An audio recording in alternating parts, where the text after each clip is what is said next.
It's time for TWiT This Week in Tech. I'm back, and there's been, oh my gosh, a lot of tech news. Fortunately, I've got three great tech journalists joining us today. Mark Milian from Bloomberg Business Week, Harry McCracken from Time.com, and the great Mathew Ingram, the redoubtable Mathew Ingram from GigaOM. We'll talk about the latest news, including a Patrick Leahy Senate bill that may make it possible for people to search your email without a warrant. It's all coming up next on TWiT. Netcasts you love. From people you trust.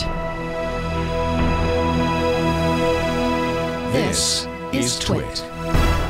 Audio bandwidth for This Week in Tech is provided by the new Winamp for Android, featuring wireless sync and one-click iTunes import. Now with free daily music downloads and full-length CD listening parties. Download it for free at winamp.com/Android. Video bandwidth for TWiT is provided by CacheFly at CacheFly.com.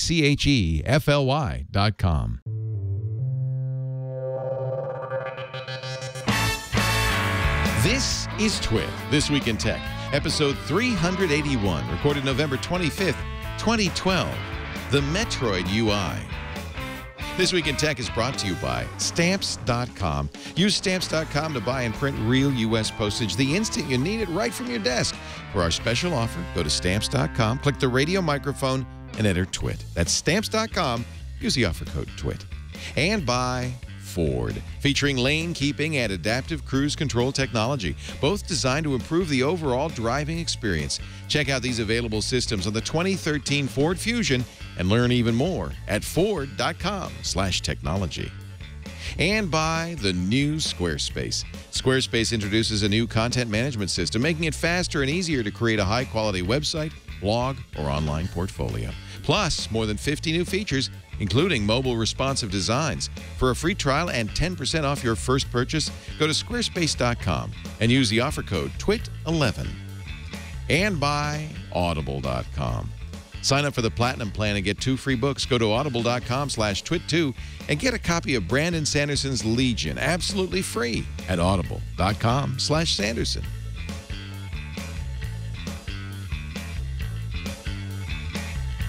It's time for TWiT This Week in Tech. Hey, I'm back. How you doing? Thanks to Sarah Lane for filling in for me and Father Robert Ballister. I appreciate that. It gave me a chance to take a little time off. I'm back from a trip down under. And a hello to all of our fans down there. Boy, this surprised me, Chad. There were hundreds of people showed up at this bar, Heart's Pub in the Rocks, for a meetup in Sydney. I couldn't get in. So I'm sorry if I didn't see you, but I just couldn't get in, so I went on. And that was on their big game day, too. You just That's left. because it was the Melbourne Cup. But that was just people to see me, and I saw a bunch of people. Allison Sheridan joined me from the Nozilla cast. Don McAllister, our friend from Screencast Online, was also there. It's great that we have a lot. So hello to everybody in Australia and New Zealand, in Anzac or whatever it is, because it was great to know we have such fans down there. Wow, really thrilled, and I want to go back. Frankly, it was beautiful. Saw a total eclipse. I don't know. I'm drawing a circle with my hand. That's the sun. The moon went in front of it. It was dark. If you've never seen a total eclipse, it's kind of mind-boggling, frankly. The sun goes out. Did you know that? It just disappears. Yeah. Wow. Now, Reposter in our chat room was there. I signed his phone. There's proof. So that was fun. It was really fun. I will go back. Osned, good to see you. Osned was on the cruise with us. Very generous. Lots of fun. Lots of fun. Our guests today on TWiT. Good to have Mark Milian back from Bloomberg Business Week. Nice to see you again. How's everything going? Very good. I'm glad we have a really prestigious group here of actual tech journalists, so that I can get filled in on what happened while I was gone, because I wasn't paying. There's no internet on the boat, or there is, but it's very slow. So I really don't know what. Slow and expensive. Yeah, it's very expensive. That's Harry McCracken of Time Magazine. Hey there. Hi, Harry. Good to see you and the Technologizer blog, technologizer.com. Yeah, you can get online, but it's like, well, if you're on vacation, why you shouldn't. And actually, I don't know which is more expensive. It might be the cruise internet, and it might be just the AT&T bandwidth, and then Verizon. You know, I'm on my iPhone with Verizon. I paid for an international data plan, which I thought was $25 for 100 megabytes, which is not much data for that much money. And I got a message from Verizon saying, "Oh, we're not covering this country. And by the way, you've already spent $200." Ah! I just turned the phone on. Ah! So I immediately turned it on. They weren't covering Australia, or It wasn't. It was New Caledonia. I think that they weren't covering. That's where McHale's Navy took place. Many people might be interested in that. Also here, Mathew Ingram from GigaOM and Canada. Yes. And you're not Shira Lazar, unless Shira's grown a beard. No, I am not. Hey, Mathew, great to have you. Are you in Ontario? I can't remember where you are. I am, yeah, Toronto. Yeah, Toronto. So did anything happen over the last couple of weeks? I saw, and I know you talked about this last week, but I saw that Steven Sinofsky quit at Microsoft or was fired. Which was it? Was he fired or did he quit? Officially, he quit. Officially. It sounds like you don't believe it.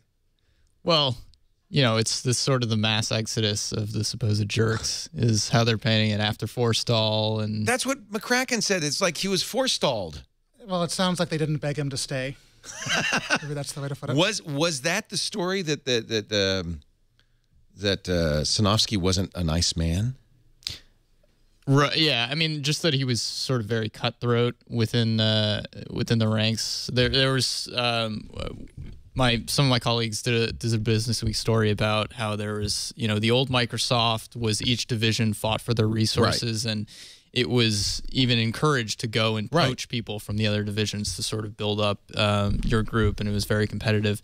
And now the new Microsoft that Ballmer is trying to foster is they want everybody to work together, Metro across everything. Got it. Unified group, unified UI, unified everything. So it won't be just Sinofsky then. I mean, if they're going to recreate the Microsoft corporate culture, they're going to have to get rid of more than just Steven Sinofsky, right? I think it'll be interesting to see if a warmer, fuzzier Microsoft is as good as Sinofsky was at shipping stuff on time. Because in the old days, Microsoft had a reputation for blowing its deadlines by a year or two. And with Sinofsky, the stuff got out there. Right. Well, he did. That's the thing. He did a great job. And Windows 7, I think, fixed most of the things that were wrong with Vista, which was a pretty remarkable accomplishment. Is it too early, Mathew Ingram, to say that Windows 8 is a flop? I think it's too early to say it's a flop. I think it's not too early to say it's not a huge runaway success. Right. So, and there's certainly quite a bit of skepticism out there, but I think it might be too early to call it an outright flop. It's somewhere between the Wii U and the Google Q. Well, wait a minute, that's not a good place to be. That's a fairly large delta. Yes, large spectrum. Net Applications, which monitors internet use, I guess, of browsers of different operating systems, says by this time in 2009, Windows 7 had 3.6% of the market. Windows 8 is just 1%. That's such a small number, though. That's got to be. But people were desperate to get off of Vista. I don't think people are desperate to get off of Windows 7. It's quite good. And Windows 8, even if it's good, I mean, it's a big leap. You're leaving something familiar for something unfamiliar, and I think it's very reasonable to think it over. I really think it's going to be months or possibly years before it's entirely clear whether this huge bet that Microsoft is making was a good idea or not. I noticed both of you guys are using iPads. What are you using, Mathew, right in front of you? Is it just a regular, it's probably a computer, right? It's a desktop. It's running Ubuntu. Oh, God. So nobody here is using Windows anyway.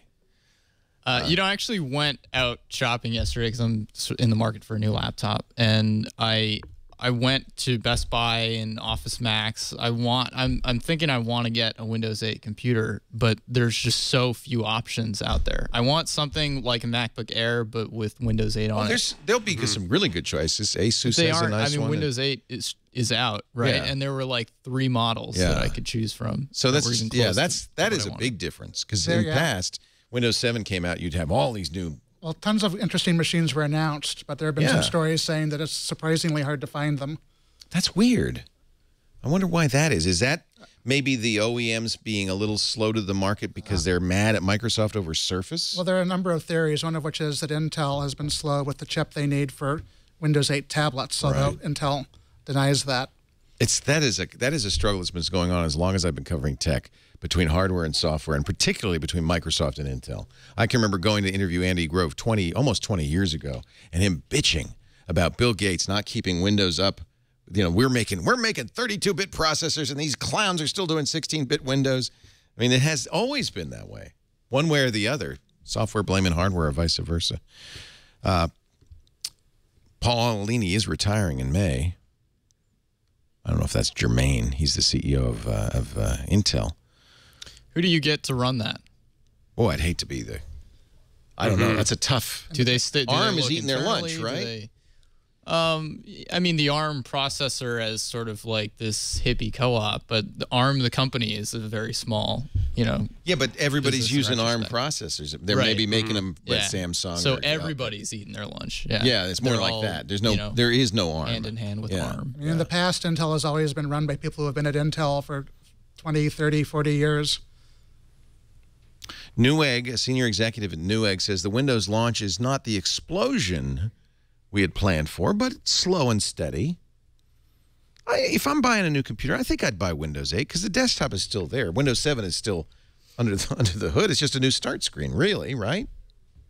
Yeah, but they kind of poked you in the eye by taking away your start menu, which I think was, in retrospect, I think people will conclude that was not such a great idea. I wonder, though, if people who are using Windows phones would be more open to that, say, than someone just buying a computer. Because they're already using the Metro interface, or as Mark called it, the Metroid Prime interface. Which, by the way, the chat room said, I'd buy that. Yeah, totally. It's a great game. Lost opportunity. I do know that my daughter, for example, and some of her friends, they're 14, 15, they're actually quite interested in Windows phones. Like they want them, they like the look of them, they like the look of the interface, which I was surprised by. I think those ads, maybe, and I also, when you look at a Lumia 920, for instance, which is not, in my opinion, the best Windows 8 phone, it's beautiful. I've been using that and the HTC 8X since the announcement. Do you have a preference? Because the 8X is the one I was looking at. I mean, the 920 is nice, except it's huge and thick. It is big. It's a nicely made phone. It has that Nokia solidity to it. Right. The 8X is probably more appealing overall, just in terms of the size. To young girls. What about the camera, though? The Nokia camera is very interesting. The low-light performance seems to be quite good. They both have nice cameras. Yeah. And the big issue is apps. Microsoft says that I think it has 20,000. 46 of the top 50. I was unclear, and this is part of the problem Microsoft has. When they said we have 20,000 apps, did they mean in the RT store, the Pro store, or the Metro, or the phone store? I think that's Windows 8 apps. Windows Phone has something like 100,000 apps. 100,000, or 120,000. But the 8 apps are different they're distinct from 7 apps. You can run Windows 7, Phone 7 apps on 8. Right. But they're not Windows 8 apps. That's right. And you see the problem that Microsoft faces. It's very confusing. I think consumers walk in, they see all 3 of them have the same start screen, and the impression is strong that you're going to, this is a unified thing, and it ain't. I'm confused. So Windows 8 apps, Metro apps, Windows 8 App Store. That's 20,000. But is it RT or? I think it's Windows 8, and generally speaking, Windows 8 apps, I mean, they can be compiled to run in Windows RT, and generally speaking, they are, but I don't think it's an absolute given that they'll show up in the Windows RT store. Steve, if I understand this correctly, which I probably don't. Well, that's the problem. I don't think anybody does. Steve Ballmer described the sales of Windows RT tablet Surface as fantastic. I do not think that word means what he thinks it means. Fantastic. Well, there was some confusion about that because I think he used some. It was a bad translation in a French publication. He was quoted saying they were modest. Right. What he meant was talking about distribution. What he meant was we're not being full of ego. We're being modest about this. Right. That they were only available in certain stores. They weren't rolling it out everywhere. He's saying that was modest. But the bad translation said sales were modest. But it is fascinating, at least around me. Basically, almost every ad I see on the subway is for Surface. But the thing is only for sale in a few dozen retail stores in the world. Mostly Microsoft stores. And the ads don't say that. So I have to think that people are going into Best Buy and asking about the Surface thing and not finding it there. Ad Duplex, there's so many of these little companies that measure this stuff, and who knows what their methodology is, but they say that the Surface is winning in the early race to be the most popular Windows 8 or RT device. This is based on ads from the company's network that are showing up on these platforms. Again, these are not, I don't know how good these numbers are. The Surface is #1 tablet and notebook. Nokia Lumia phones, mostly older phones, the Windows 7 phones and the 710, are showing an early lead within Windows Phone. But Windows Phone 8, they say, captures about 4% of the available Windows Phone views, and that was in just the first week. I think you might be right. I think the breakout hit might be the Windows Phone, Matthew. Maybe your daughters are a bellwether. Well, it's interesting what they're interested in about the phone. They don't care about, you know, Windows versus Apple or the technology. They're interested in the interface and how it shows them at a glance all the things their friends have done on any social network, all in sort of one view. That's kind of, it's a lively interface. It's kind of compelling with the tiles are rotating. And yeah, I think, yeah, I could see why that would be attractive to teenage girls and magpies. I like it. I mean, it's just a snippet. It's not like everything about your friends in one glance. It's slowly rotating through all that stuff, right? Microsoft could play that up in their ad campaign. They do, don't they? The phone for little girls. No, they don't play that up. They did that with the Kin, and it was a flop. Yeah. Google has those Chrome commercials where it's like, you know, the Chromebook is for everyone, including babies and dogs. Dogs and babies. That I don't know. I don't get that at all. We're talking about the week's tech news, and I have to admit I don't know anything because I got off a boat minutes ago. But fortunately, we have 3 of the best tech journalists here to help me understand what happened. So you guys, if you just chime in if there's a story you think was a big story. I'll start with you, Matthew, when we get back from this word from Stamps.com. I'm a big fan of Stamps.com. This is the way we do our mailing. Because who wants to go to the post office, especially this time of year, Christmas time? You know, there's all these people in line getting stamps, and it's just slow going. You don't have to worry about that because you have a little stamp machine right now in your own home or office. It's your computer and your printer. No special inks, no postage meter needed, just Stamps.com. And you can print your postage when you need it, anytime. Not just print out stamps, but print right on the envelope, print out all the information for a package. If you're doing international mailing, it'll even print out the forms you need. And then the mail carrier comes to you and picks it up. I'm sorry, I know we have a lot of listeners outside the U.S. This is U.S. only. This is for printing U.S. postage. You'll have to inquire with your own postal service about what they have. But we're lucky here in the U.S. We've got Stamps.com. Over 2 billion letters and packages have been sent to date via Stamps.com. And now I want you to get on the Stamps.com bandwagon. Stamps.com has a special no-risk trial offer for you. Wait a minute. You see that? No, don't do that.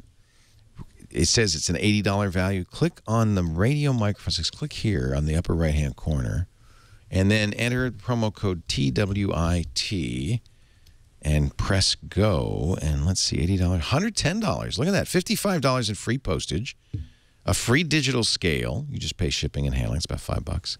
$5 supply kit and a 4-week trial of Stamps.com. It really, Stamps is a bad name, to be honest.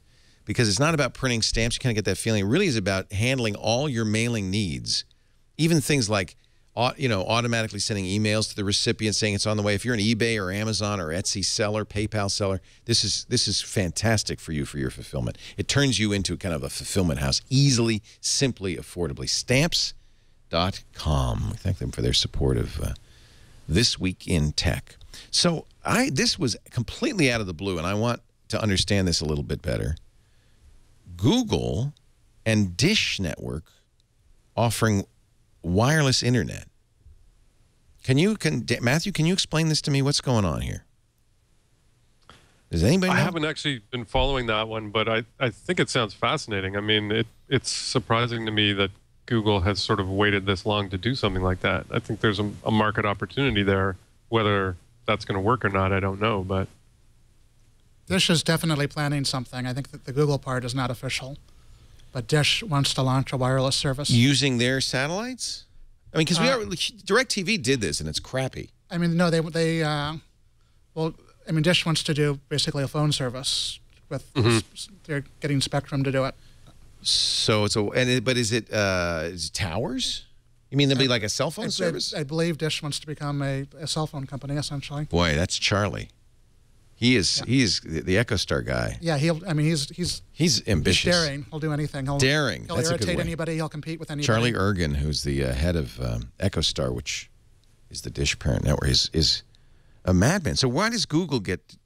Have you been covering this, Mark? Why does Google get tied up in this? I've been following it a bit, and we've done some reporting on it. I mean, it seems as though they're talking. The talks aren't advanced in any way, and it's not necessarily a Google cellular network. Dish. They would partner with Dish, right? Because Google has their own fiber thing, and I mean, Google tried to buy Spectrum. The notion of I don't know how hard they tried. They didn't try all that hard, but the notion of them wanting to be a phone company has been around for an awfully long time. I wanted them to buy it. I think a lot of people like the idea of them doing it because people like the idea of a startup essentially competing with Verizon and AT&T. Yeah. Somebody's not an incumbent. Yeah. Although increasingly Google is, so I don't know if Google's the white knight we thought they were going to be. So this comes from 9to5google.com. Google plans to roll out a service by mid to late 2013, next year, which would be voice and SMS over VoIP. Probably Google Voice is the back end for that. So maybe they would be the provider. Dish is the infrastructure and the data, and Google is like the user interface layer. I don't know. I wouldn't say this is a go. The Wall Street Journal said they were in talks, but that, they could amount to nothing, et cetera, et cetera. Okay. But the part about Dish, I think, is official. It is their intention to try to do this. Well, nothing wrong with that. I mean, anything that competes with the incumbents in the wireless, service, as you said, Harry, Verizon, AT&T, T-Mobile, and Sprint. That's all I need to say. Nobody's happy. Nobody likes any of them. Yeah, I mean, Dish is looking to clear some regulatory hurdles so that they would be able to do this, a smartphone, mobile service. And they want to do LTE for everything. Voice over LTE, everything. Yeah, I think that sounds about right. And that's the way that a lot of the bigger carriers are going as well. They want to be able to carry voice as data and do everything. Everybody will be LTE entirely. That's the direction everyone is. They're not doing it now, and that's why Verizon, you can't use data and voice at the same time because they're separate networks. So the Washington Post says Julius Janikowski, the chairman of the FCC, approved the Dish LTE, or put his weight behind approving it. Of course, the commissioners have to approve it. But Dish says it's unhappy with Janikowski's proposal because it puts too many restrictions on what power levels. They want to use a 40 megahertz chunk of the satellite spectrum, which I guess they already own, of the 2 gigahertz band. But Charlie Ergen told the Post, telling us to lower our power levels cripples our ability. He is, I love Charlie Ergen. I met him. He has a Charlie Chat, or a show on Dish that I was on. And he's a character. He's a smart guy, an engineer, and he's kind of like an old school mogul. We want to enter the wireless business. We have $6 billion more we want to spend on building out this business, but the FCC could make it extremely risky. So this is back and forth, obviously, to get more concessions from the FCC. Interesting. We shall see. What else happened? Droid. Well, go ahead, Matthew. You give me a story, please. I was going to say HP and autonomy. I don't know if you want to talk about that, but poor HP. I did see those results. Yeah. So autonomy was cooking the books. What was going on? This is the company that Leo Apotheker, the former CEO of HP, when he announced, we're getting out of the business, we're not going to make computers anymore, we're going into services, and we're going to buy for, what was it, $6 billion? Some huge amount. $11 billion. We're going to buy a British company, Autonomy, that does consulting services, and then which they did, right? And then Leo gets booted, and we're going to make PCs after all. Meg Whitman says, we're going to make PCs after all. But they've got it. They've already bought this company. So what happened, Matthew? Well, that's a he said, she said sort of thing. I mean, Meg Whitman is saying, this was that they were misled effectively, and so they paid way too much, and so they're taking a $9 billion write-down or something. Oh, yeah. I think autonomy is saying, you know, it's our bookkeeping might have been a little aggressive, but, you know, so it's... HP said they lied about their finances, basically. Pretty much, yeah. And the founder denies it. Oh, wow. Mm-hmm. But even back then, it was people were startled by how much HP was willing to pay for this company. Right. Which does make good software, but it just might not have been worth $11 billion. Yeah, they paid a huge premium over earnings for this company, and that was a deal that, you know, Apotheker seemed to lead, but was also approved by the board. Including Meg Whitman, who's running the company right now. So, Meg, you said yes to it. Larry Ellison, like, he issued a press release at the time saying, we looked at buying autonomy, but it's just not worth that much money. Oh, he's just laughing right now.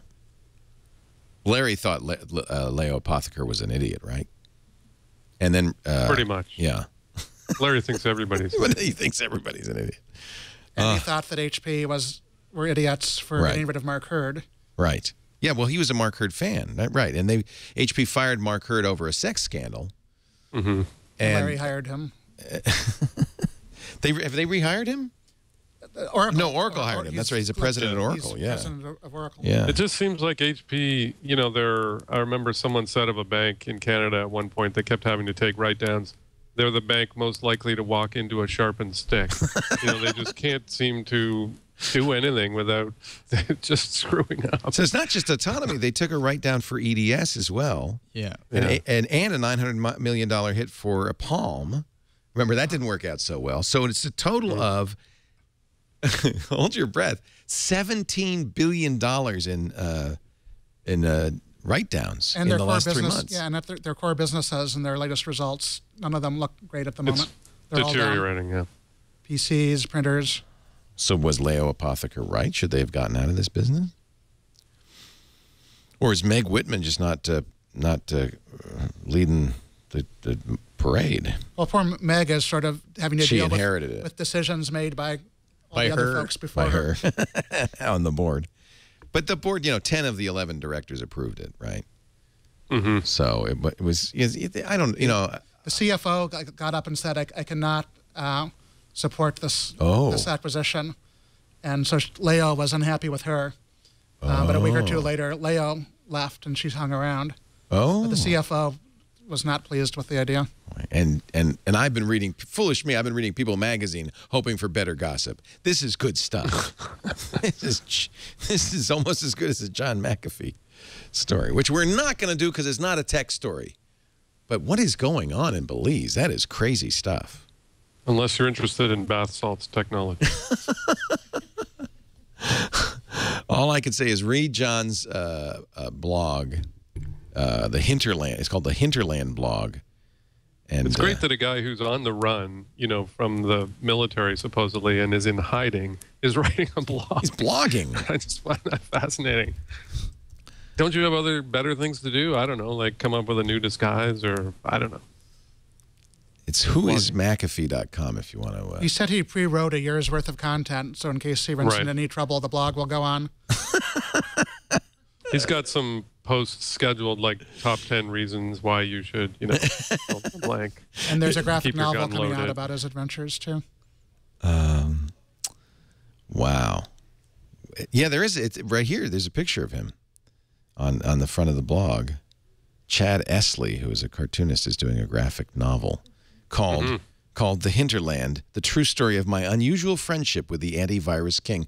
And Intel, which now owns McAfee antivirus, you told me, Harry, is quick to disavow any knowledge. They say that we haven't had anything to do with this guy since 1994. Has it been that long? Intel only bought it fairly recently. Yeah. But he left at he had nothing to do with I it. guess.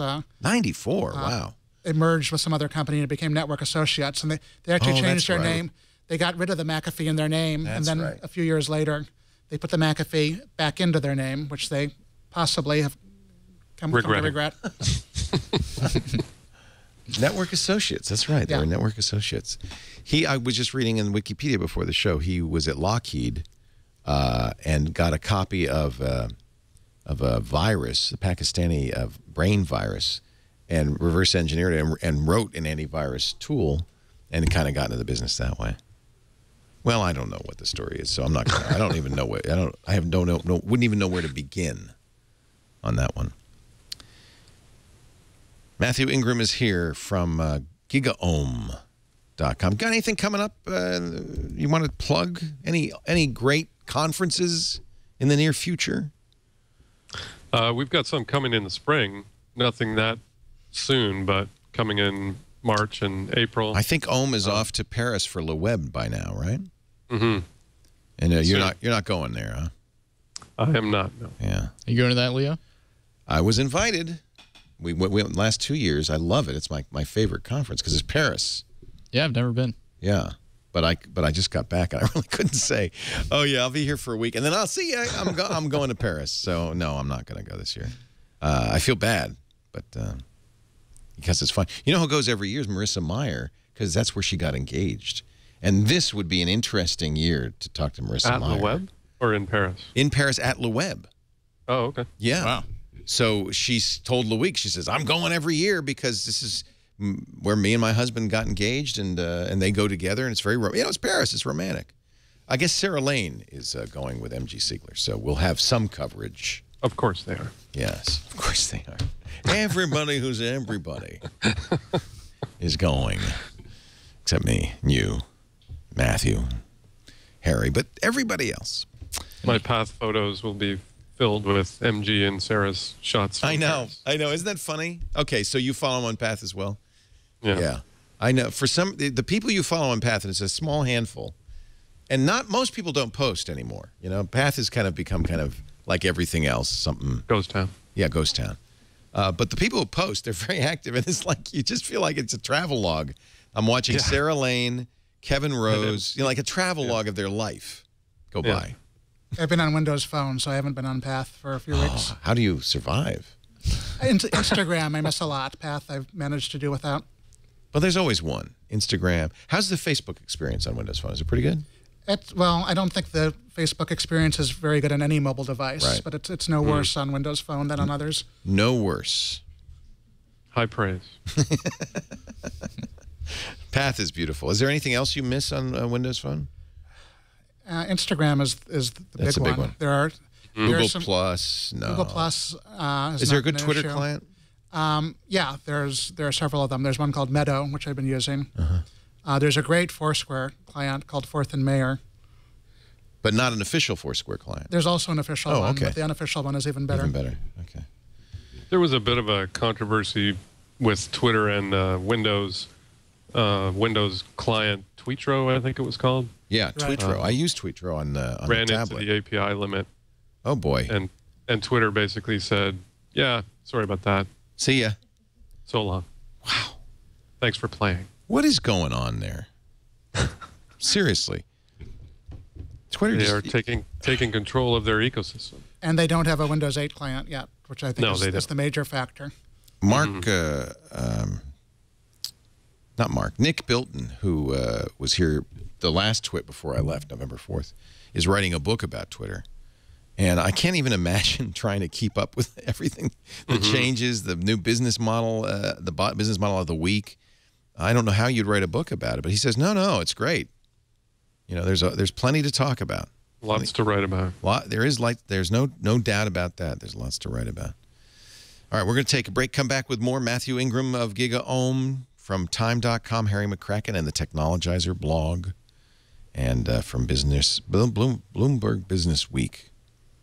I'm not going to do the droopy dog to you. I ran into somebody on the boat who said every time I see Bloomberg Business Week, I think Bloomberg Business Week. That's great. I've ruined it for them, except it's in their head, so that's not so bad. As long as they're thinking it, right? Bloomberg Business Week. I'm going to do this next commercial, droopy dog, though. No, I won't do that to Ford. Poor Ford. So I decided I'm making it official. I'm going to trade in the Mustang, the 2010 Mustang. I know it's just a heartbreaker, but I found a car I love even more. And it's got all the features that I want. It's the new Fusion, the Ford Fusion, the plug-in hybrid. And I'll tell you a couple of the things that are kind of put me over the top. Of course, it's got a sync and my Ford Touch, the stuff that I require. But now they're putting in these more and more of these features, features to help you drive. So they've there's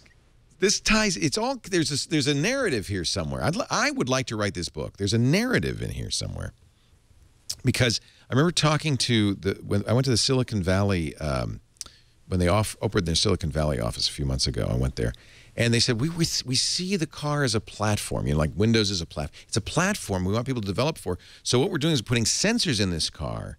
So there's all sorts of information with an API, so you can access the sensors, and then people will be able to write apps on their smartphones that will interact with the. So they've got these ideas of this of the kind of what the modern 21st century vehicle would be, and this is an example. They put a camera in the front. There's one in the back as you back up, but there's one in the front that you don't have access. I don't think you have access to. A front-facing camera, and all it does is watch where the lanes are, watch the lines go by. And it determines if you're on course. There it is. So if you put in the turn signal, it disables it. So if you're saying, I'm going to change lanes, it doesn't do this. But if you drift into the lane, the system will vibrate the steering wheel. So like that, brrr, like you hit bot dots. And then if you don't do anything, it will apply pressure on the steering wheel to help you get back in the lane. This is wild. This is a camera in the car that's doing this. Very sweet. So you can even see the guide on the My Ford Touch. You can see the guide about where you are in the lanes. This is their idea. I don't know if the idea is going towards an autonomous vehicle. I think that what they told me is we think you need a driver, but what we want to do is use this smart technology to help the driver be a better driver. So it's information. They also have adaptive cruise control, which I really like. Can you show is there a video for that? So the adaptive cruise control. Now not only do you have a camera in the front, you've got forward-looking radar in this 2013 Fusion, and it scans the road. And so you got your cruise control. You're set for 55 or 65 or whatever. But when it sees traffic ahead, it slows you down. It also has a collision warning that will alert you with flashing red lights, not on the dashboard but on the windshield, if there's a potential crash ahead. So it goes blip, blip, blip, and I'm telling you, they're going to the heads-up display. I'm convinced. You can find out more about the lane keeping system and the adaptive cruise control here it is, on the website. This is where we're getting these videos. This is Ford.com/technology. So it slows down. So you don't even have to adjust the cruise control. It just goes, okay, yeah, it's traffic. I love that. Ford.com/technology. Or, go to your Ford dealer and test drive. I don't think that Fusion is out yet, but it's going to be soon. What, Chad? I saw you pull the microphone. I don't know. I pulled the microphone down just to say I don't know. I was getting it ready just in case I had an answer for you, but I didn't. I wonder if I should advertise the Mustang when I sell it on the air. Or, yeah. I should. You put it on eBay? I wonder. Yeah. I could autograph the gas cap. Yeah. Yeah. You think I have more money for that than if I just sold it on Craigslist? Maybe less. If you autograph it. Maybe that would lower the value. Sell it to a guy. Why is there writing on the car? This was a great car until you wrote all over it. Dagomar said raffle it. Yeah. That's I think illegal. Well, we'd have to do legal stuff. If you give away over $250 worth of stuff. We could establish the company in New Caledonia. Ah. And in the jurisdiction, because they have casinos everywhere. Exactly. We could use the Google strategy of starting a company in different. I should funnel all the money into New Caledonia. Yeah. And then so where did it go? Little TWiT Dutch sandwich. Dutch sandwich. That's what it's called. And what is it? The French reach around? There's another name for the. No, that can't be that's it. The technical. That's name. not it. Or Belize. There's always Belize. I hear they're very welcoming to entrepreneurs there. After years of giving employees iPhones, Facebook. Engineers are saying, please let us taste Android. Do you droid food? Switch today. They actually have posters at Facebook saying switch to Android. But as you just said, Harry, the experience is crap on all platforms. I think the iOS experience has gotten better, hasn't it? It's moving now that it's not HTML5 anymore. But I'm struck by the fact that basically wherever you go in the Bay Area, the iPhone has as close to 100% market penetration as you'll ever see anywhere. when I'm on the subway in the morning, it's often 100% in whatever car I'm in.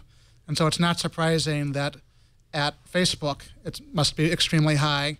And it's really hard to build a great Android app if you're at a company where people don't really use Android. Right. So I think it makes total sense for Facebook to try to encourage the people who build this stuff to use the devices that are out there. Here's another. I wonder if apparently these posters are springing up all over Facebook. Here come the Androids, and there's a graph, device shipments, and Androids like spiking and iPhones leveling out. Switch today. Help desk at fb.com.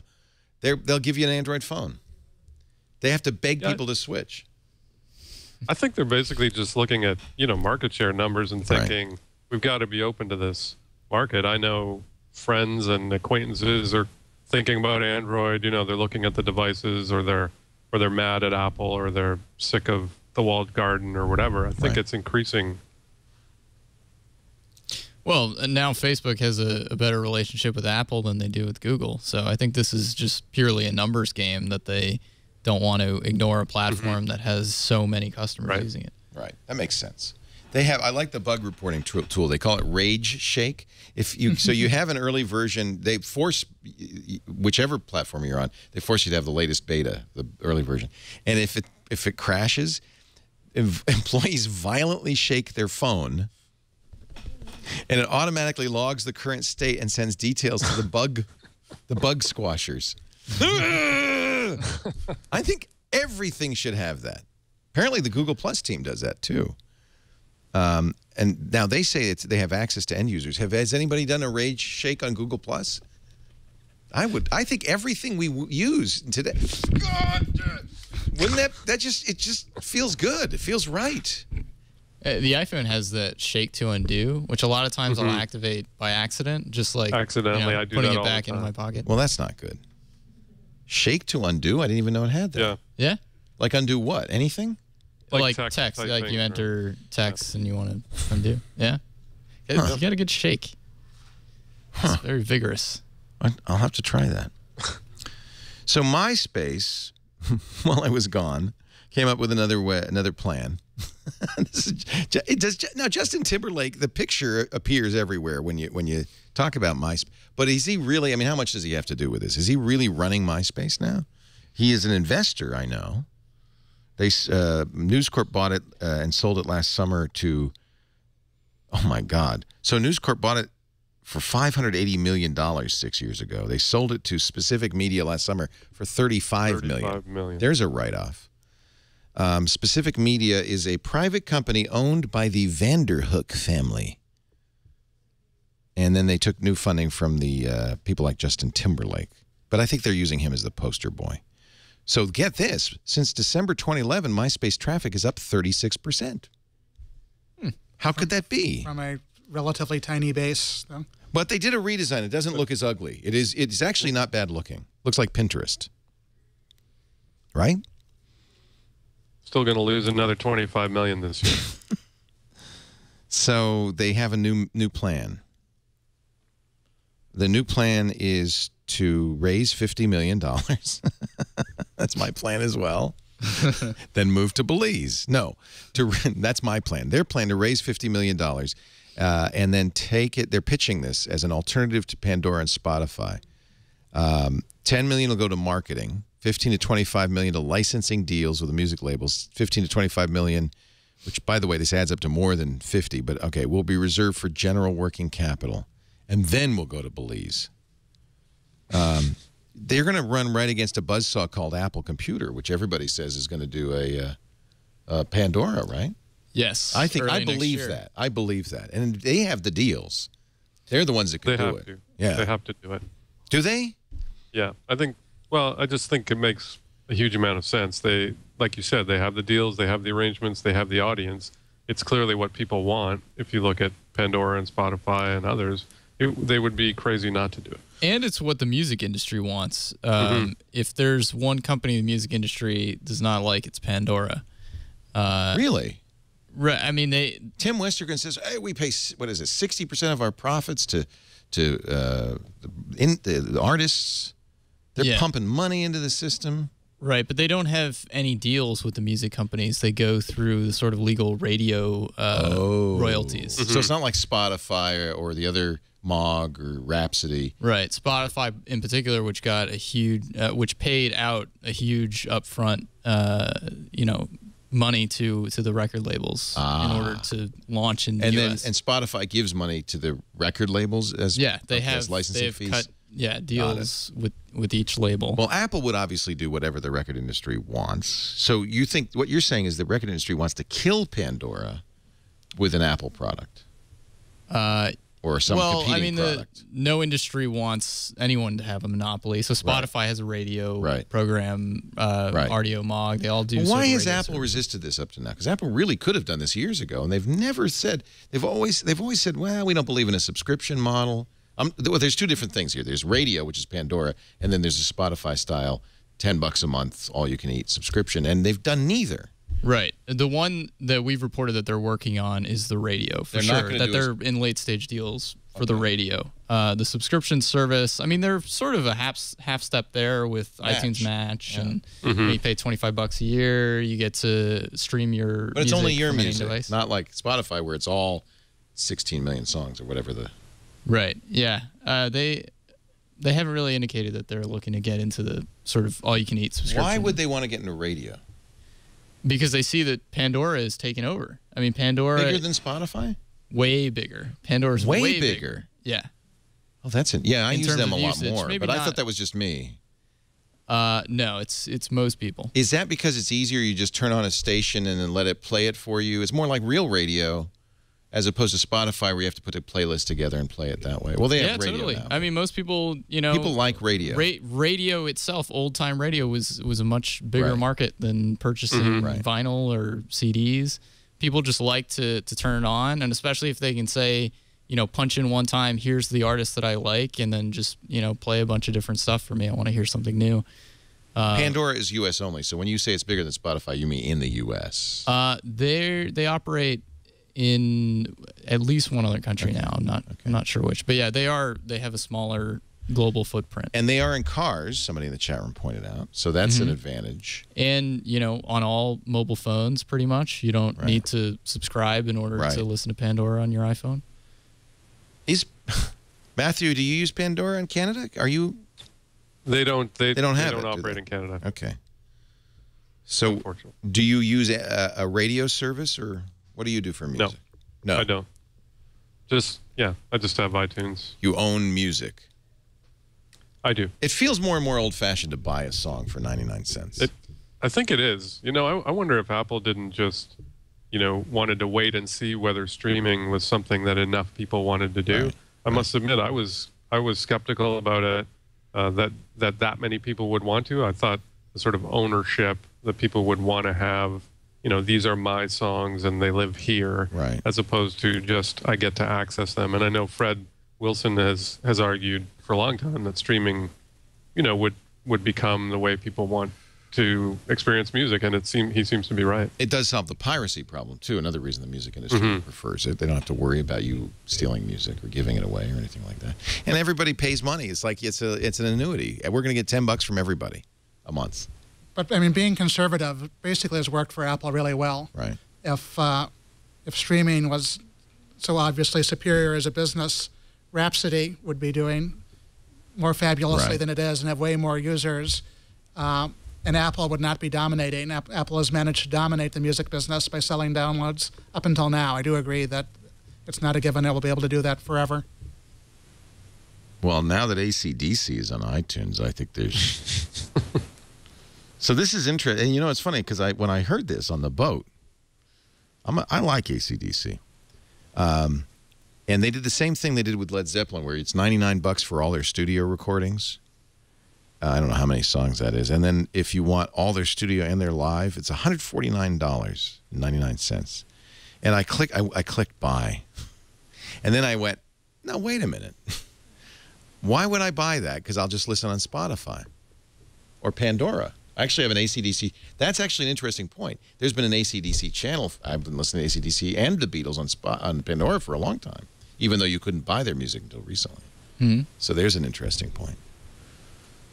So forget it. MySpace is trying to cash in 50 million bucks before anybody notices. They're probably trying to go to the unsophisticated investors before anybody notices that the real player is not Pandora. The real player is going to be Apple. You think when Apple marches in, it's over for Pandora? Well, if they're half targeting, their business goes away. If they're targeting the Spotify market, then that's something that I don't think Apple is getting into immediately. So, what about somebody in the chat room? Chucky J says Turntable FM. What about the turntables and the Groove Sharks of the world? Where you? Yeah, what about Turntable? Where are they? How are they going to survive? I mean, aren't they quasi illegal anyway? I mean, how are they getting around that? Well, they cut some deals with the labels several months after they launched, but they eventually did. But their usage there has fallen off big time. Yeah.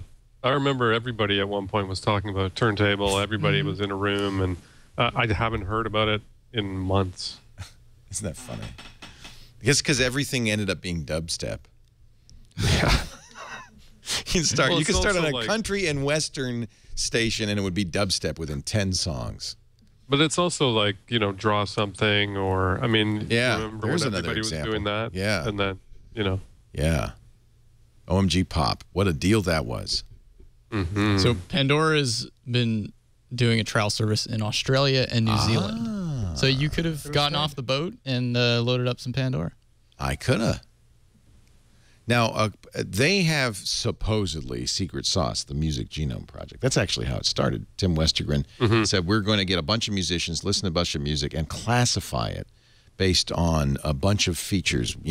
Singers, songwriters, acoustic with banjo is a category, right? And then if you like that, we could play. So that's, right, theoretically, that gives them an advantage. But in your experience, is Pandora better because of that? I don't think so. I like Slacker better. Is it also the same idea? Same basic idea, but it seems to be more tweakable. Right. I can put my own knowledge of what I like into the stations. Pandora also will veer off track sometimes. Like you'll be listening, and just weird stuff will show up. Or repeats. You hear the same song again and again and again. Yeah, the genome concept only works if you have thousands of people listening Constantly. to every new song forever. I mean, they started it over a decade ago, I think. With how up to date is it? The intention of classifying, but still the catalog can be limited when the alternative, like Apple Genius, or I think Google does this, is to just crowdsource based on what everyone is listening to kind of understand relationships, rather than having a few musicians classify the songs. Forgive me, I'm still on Australian time. It's like 4 in the morning. No, it's not. It's noon. It's noon or something. We're going to take a break. Come back with more. Mark Milian's here from Bloomberg Business Week. Harry McCracken, Time.com. What have you been writing about lately, Harry? I love this idea that you're using Windows. Was this a challenge, the Windows Phone challenge thing, or you just decided? Sort of. I just wanted to live with it for a while, and it is. The phones are nice hardware, and the polish of the operating system is extremely high. It's probably the closest thing there is to Apple polish. But you kind of feel like you belong to a very small club, which has both pros and cons. That is the real challenge, though, isn't it? That you can have a really good system, and you could even have a good app ecosystem. We'll debate whether they do, but you could even have a good app ecosystem. And still, people have invested in Android or iPhone. They're just not looking. Is it too late for Microsoft? That's a big question, and I think a lot of people buy either the phone the person in the store recommends to them, right, or they buy the phone that their friends and family are using. And both iPhone and Android are over that hump. Everybody knows people who are using them, and they're kind of an easy sell if you're a salesperson. Right. Windows Phone is not over either of those humps yet. Microsoft did make an effort to overcome that first condition by... They didn't used to offer spiffs to the employees who sold Windows phones. They're trying to get in good with the stores. Yeah, so I think it's like $50 or something. They're making a strong effort to get salespeople to at least recommend it, and maybe they've improved that situation. But how many people are moving from maybe there's still a lot of feature phone users, people who have never bought a smartphone. That's who's going to buy it, right? I mean, depending on whose numbers you believe, something like roughly half or a little under half of people may not have a smartphone at all. So that's a big market. It's a huge market. If they can capture that. Well, interesting. Time.com is where you can see Harry's latest talk. We'll talk about the Wii U. Play hard is the headline. We'll see. what that means. That's ambiguous. That could be good. That could be bad. We will read more in just a bit. Talk more in just a bit. Also, Mathew Ingram from GigaOM. Our show today brought to you by the new Squarespace. I know we have a lot of photographers, artists, people who, even if you don't do it professionally, would like to have a website that shows off your work, your art, in a beautiful way, but that's easy to maintain and not expensive. And Squarespace is so good for photographers, filmmakers, writers, painters, animators, anybody who's creating and wants to make a beautiful public presence for themselves. You can try it right now for a couple of weeks. Free 14-day trial. You get full 24/7 support. You don't need a credit card. Just go to squarespace.com and click the Get Started button. And you'll see immediately some new things. This is the new Squarespace 6, which just came out. It uses something called responsive design, which is kind of the latest buzzword in web design. But the idea is, I was so frustrated. When you're on the boat, of course, and I'm using a mobile device to look at all the web pages, you see how many companies still have mobile sites distinct from their desktop site, and they're often terrible, and they don't keep updated. The new thing in web design is what's called mobile responsive design. So you make one site, period. There's no mobile site, and it just responds to the platform. And this is what the new Squarespace does. So when you put a picture up there, they make 7 thumbnails, one for every possible site, you know, everything from an iPhone to a 27-inch desktop. It's very easy to do your own design with just basically drag and click. Although if you are a JavaScript, CSS, HTML5 whiz, you absolutely can get into the guts of this. But when you create this design, whether you use state-of-the-art, you know, code generation, or you do it by dragging and dropping, it's going to look good at any size. It makes it very easy to blog, to post.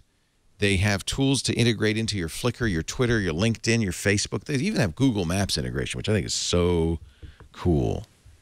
So I want you to give it a try. Go to squarespace.com, click the Try It Free button, and you get 2 weeks for free. If you decide to buy, that's when we come in. And don't worry about it unless you decide to buy. But if you decide to buy, first let me show you the pricing, because this is new. They've really simplified this. There's just 2 plans. There's the standard and the unlimited. The standard plan, this is as low as you can go. If you buy a year's worth, it's $8 a month. That's very low. That, by the way, this is hosting and the software. You're not just getting the software. This is the hosting. And if you buy an annual plan, they'll even register your domain name for free and hitch it up to your Squarespace site. The standard plan is great for a simple site. Maybe it's a wedding or a one-shot deal. But let me tell you, if you're planning a bigger site, you know, a blog or a portfolio, look at the unlimited plan. Still very affordable, $16 a month. That's for hosting and all the software when you buy an annual plan. You get unlimited pages, unlimited galleries, unlimited blogs. So if you're a wedding photographer, you have a different gallery for each shoot, for instance. Unlimited bandwidth, no limits on the amount of traffic served to your site visitors. And by the way, no matter how many people come to that site, it will be up and responsive. They have a very, very clever infrastructure set up. This is what I like. Not only unlimited bandwidth, but unlimited storage and unlimited contributors. So you can have multiple people. This would be great. You want to do a newspaper? Done. $16 a month. That's all. And, of course, the annual plan gives you the custom domain and all of that stuff. It integrates with Google Apps and MailChimp as well. Published to Facebook pages, 24/7 support, and a whole lot more. I want you to try it. Go to squarespace.com. Click the Try It button. Get started. If after 2 weeks you think this is good, you can import all your existing stuff, all that images and links and even comments are preserved. This is good. Then go to the pricing page, but do use our offer, TWiT11, because you're going to get 10% off that price. That's why the annual plan makes a lot of sense. You get the most savings. TWiT11. Or can you do 2 years? Nerve says it's even cheaper if you get 2 years. I didn't even see that. Yeah, do 2 years. What the hell? The more you buy, the less you'll pay. And you get the 10% off no matter what. If you use the offer code TWiT11, the 11 means, of course, the month of November. We change that offer code every month. So if you're listening to this in December, use TWiT12. So the Wii U. Did I miss something? This was the big. This was the big launch while I was on the boat. Nintendo. We've been waiting for an exciting new addition to the Wii family. It's the first next generation game console from anybody in right years. Microsoft supposedly is doing an Xbox, I don't know, 720 next year. They'll announce that at E3. I don't know what Sony's planning with the PlayStation 3. So it's, but you know, Nintendo's been a little behind because it's not HD. The Wii is not HD. Not HD. It's basically, the Wii is basically games and almost nothing but games. It Yeah, did not no try to be a Swiss media Army. integration. Yeah. It had Netflix and Hulu, but not too much. And the Wii U, I mean, it's Nintendo, so it's clever and inventive. You have this game controller that's essentially a tablet that interacts with your TV in different ways, so you can like fling stuff up the TV, or you can hold the game controller up and look around you.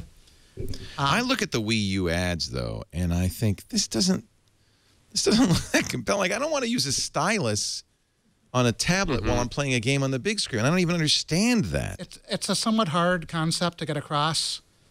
In the time I've had with the Wii U, it is fun to use. Okay, you like it. But it's a little hard to show that in a commercial. And Right. I mean, the big challenge is when the Wii came out in 2006, there was no iPhone, there was no iPad, Facebook didn't do games, there was Right. no Angry Birds.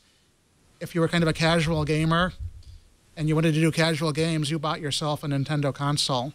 And there's just so much other choice out there. And you don't have to spend $300 on a console and $40 to $60 on games anymore. Right. You probably have a feels device like- in your pocket and can play the games Yeah. for free. That feels like the biggest risk to me is that, you know, the type of games that Nintendo has always focused on are sort of family friendly, you know, easy to get into, cartoon-like characters. So that sounds exactly like a social game or a Facebook game, you know, whereas the other consoles, a lot of the games are really hardcore, you know, first-person shooters or strategy or whatever. Seems like Nintendo's at the biggest risk from social gaming or web gaming. Yeah, I mean, a hardcore player will still happily pay $300 for a console. And the Wii U does reach out to those folks a little bit. They have Call of Duty. They have some other stuff Okay. that's a little more up that alley. But Chad, do you have that graphic? Because so people play Call of Duty online, and the new Call of Duty is out, and very exciting. Probably the hottest game right of this month so far, anyway. Very exciting. Lots of people playing it on Xbox, PlayStation 3. How many people are playing it on Wii U multiplayer? 768 worldwide. Where is that from? Is that from Reddit? Yeah, this is from Reddit, and this was posted a day ago. That's depressing. Yeah. Yeah, absolutely. Yeah, I mean, Nintendo was never really about these types of games. And every time they come out with a new console, they say, you know, we're reaching our hands across the aisle to get as many third-party developers building for this. And this is going to be the system where people actually go out and buy Call of Duty and Madden. And it never happens. They've been saying it since the GameCube. And they were saying it with the Wii U. They still have a pretty strong base of people who will go out and drop $300 to play the franchises they love, like Mario or Zelda. That's where they're going to always do fine. Right, but the business model is a little flipped with this console, which if I were an investor in Nintendo would concern me a lot because they've always made a profit from their systems. And this is the first console, as far as I know, maybe the 3DS after they dropped the price on it when nobody bought it after launch may have been losing money, but this console from the start is losing money, so they're banking on services and games. And here's the ad, and I watched this, and well, first of all, they're playing off the fact that it's the whole family, right, is playing this. So here's Junior with his Wii U using his stylus, and then Mom's doing karaoke, and I don't know why there's all those strangers in her home, but I don't know what is he shopping? What does he do? Oh, he's playing Mario Kart. The other thing that is potentially a big deal is Wii TV. So there is a TV, there's a media component. Well, there will be, except a lot of They're that showing that did off. not ship with the console. They have some really interesting stuff using this controller. But look at that for thing. It's TV. clunky. It does not match up with modern-day tablets. It doesn't. But It looks like Fisher-Price designed it. a little bit, although I have to say does, that yeah. it's lightweight.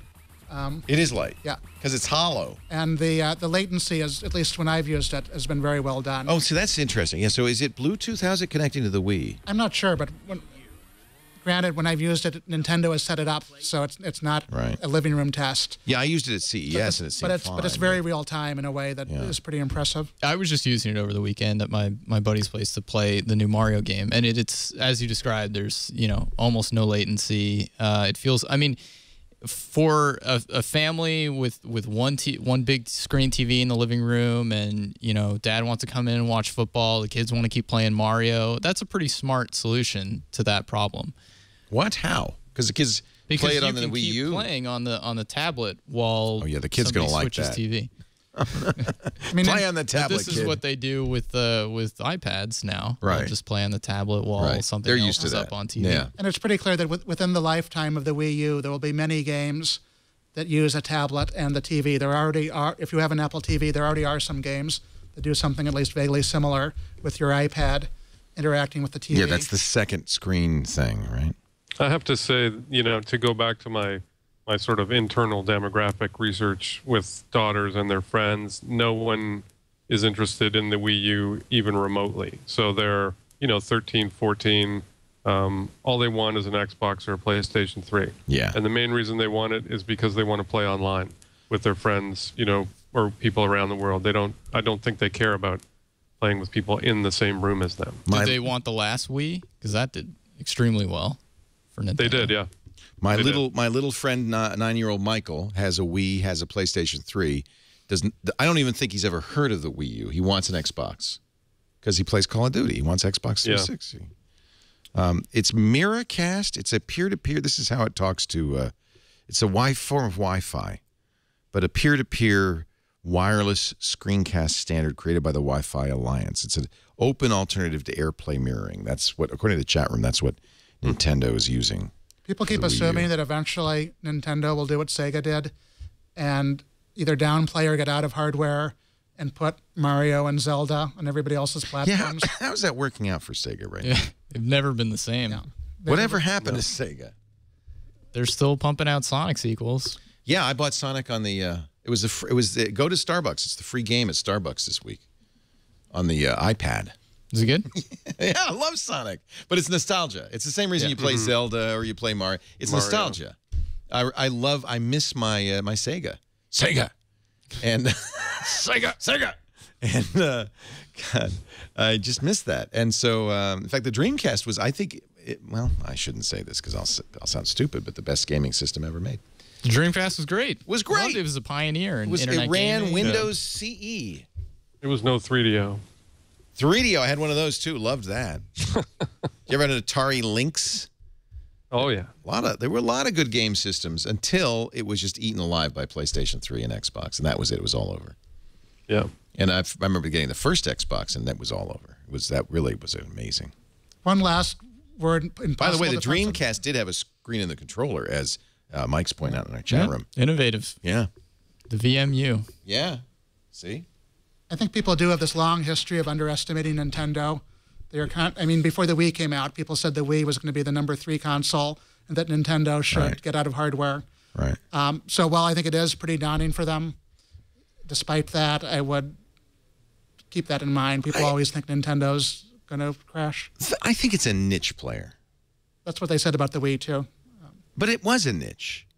It was the most successful niche. It sold well. It way outsold the other guys for a while. But I think some of that is it's like the Commodore 64, that a lot of people bought it, and it ended up in a lot of closets. Don't you think? Eventually. People got excited about Mom got excited about the Wii Fit. The Wii Fit, yeah. And everybody thought, oh, this is cool, and you can play game. tennis, and you do it. You do it for the first, for a couple of days. It's really fun. You play, and then that's it. It's over. And I got to say, you look at that stuff now, like the controller with the baseball bat and the hockey stick, and it looks like it's from 20 years ago. It really looks dated. And that's what they're still doing with this new system. Well, I mean, that's it's really the same true. controllers, all the same concepts for how you play. They've just added a tablet on. It's going to be a tough sell. Total it's not as innovative as Wii games sold as of September 30th, according to, I don't know who the source is. It's on Wikipedia. Not so bad. 500 million games, 500 million games. Oh, no, I'm sorry. That's NES. Okay, that's good. That's our benchmark. The Nintendo NES system, 500 million. The Wii, total Wii games, 842 million. Well, that's not bad. That's not a niche product, is it? And through 2010, it was the best-selling machine. Sega Dreamcast total games sold, I don't know. Sonic Adventure sold 2.5 million. This is fun. I don't know where this came from. Total PlayStation games sold as of March 31st, only 595 million. So Wii sold more games I wonder where's Xbox. Let me see if I can find the Xbox. Another fun pick from Reddit was this. I was browsing an antique store when suddenly PlayStation DualShock. it's a Wow. Okay. That's an antique. Look at that, Mod. I understand the rolling pin. What does a DualShock do? And a gas lamp. And a gas lamp. Total Xbox 360 games sold as of March, 618 million. So, based on this, Wii wins in terms of games number. Well, it won, yeah. Won. It did win. I think it won. won. Past tense. I think it won 2010. There's no question. Yeah. 2010. It peaked in 2010. Number one Wii game, Wii Sports, obviously. Mario Kart, Wii Sports Resort. But didn't those come with the Wii? I thought it did. The original Wii Sports came with the Wii. The others were. Wii Play, New Super Mario Brothers, Wii Fit, 22 million Wii Fits, 20 million Wii Fit Pluses. A lot of moms doing yoga on a balance board. How many people are playing those right now? That's the question. People get mad at me, though. Every once in a while, people get mad at me. I don't know. Maybe this hasn't happened lately. But I used to say that. Oh, come on. Nobody. And people say, no, I love my Wii. You sound like you're 12 when you say that. Stop it. Apple shares are back. Are they? Shares of Apple went way down while I was gone. What happened? I don't have any Apple stock, so it's not like it hurt me. But apparently they've started to come back as of this week. They had a one-day pop that I think was one of the largest increases in market value of a company ever in history in a single day. Wow. Well, let me look. What are they? AAPL, right? Mm-hmm. So they're at 571. They're still under 600. Let's look at the Google Finance record for the last, I don't know, month. Yeah, look at that, the dive, and they had a big pop on the 7th. Looks like the 18th, and then they're kind of hovering. What did this have to do with anything? Was there a news story associated to this? Let's see. Well, I don't think it's been exploding since Forrestal left. I think investors are always concerned, right? One, that something's changing, that the magic's gone, and two, just how much bigger can this company get? I think there's a little bit of concern that they've peaked, but there's been that same concern for the past 5 years. So, hey, but look at their tax bill, only 1.9%. I'd invest in that company. Boy, they're running their company well. This was the story that coincided with the bottom, which was that Samsung was going to be allowed to sell their devices in the U.S. Yeah, I think there was a bunch of skepticism around that, and a bunch of skepticism around, how much, how much bigger they could get, and then all of a sudden everyone decided that it was overdone, and the stock bounced back. Right. I did see a figure. I think their last year profit, $41 billion, I think it was, more than Microsoft, eBay, Google, Yahoo, Facebook, and Amazon combined. So it's really more the stock market saying they're big, and how can they get any bigger than anything else? It's like, well, we've already seen all the growth we're going to see, because how can you get any bigger? I like this article, Business Insider. I know probably not your favorite source in the world. Well, they run a lot of our content. Do they? Do they credit you? Sometimes. Jay Yarrow says, I love the title. Apple's biggest problem, Google is getting better at design faster than Apple is getting better at the internet. That's patently obvious, right? Is that not true? Oh, that headline is actually referring to somebody else's story who's made that same point in more or less those same words. And that other post was a good one. Okay, let me find that other post. I shouldn't even give credit to these guys. It was Patrick Gibson. Okay. Yes. Who used to work at Apple. Yeah. Oh, yeah, it was a blog post on his Tumblr. Yeah, that post is well worth the read. Long-time Mac user, diehard Apple fan, even I will admit that Apple's approach to the web has been, well, I can't say the word, bad. And I agree. I've been saying this for a long time. Apple cannot figure out web services. It is a hardware company. and a brilliant design company. But that's what's scary. If Google gets good at design and already knows services, isn't this a problem for Apple? His argument is actually by Twitter. Yeah. I don't think... Because they understand how to run a broadly distributed web service. Is that sarcasm? Yeah, that doesn't sound quite right, does it? I don't know. I think he definitely has a point about them. Every web service Apple has ever introduced is painful. It's the exact opposite of what you expect from Apple's devices. So it's like a punch in the face usability-wise. So you have this beautiful device, and then you try to use one of their web services, and you just get frustrated. They need to solve that problem. I think the only thing you could say Twitter has solved is scaling. They've obviously gotten good at that. They can handle. They have handled 327,000 tweets a minute during the election. I mean, they figured out how to solve. We don't see the fail whale anymore, and that's bitter. Knowledge won hard won, so that's good. That would be valuable, but I don't think that's the solution to the problem. That doesn't help you become good at iCloud. Being good at iCloud is about a user interface issue, about what kind of services, how to provide them, how to make it understandable.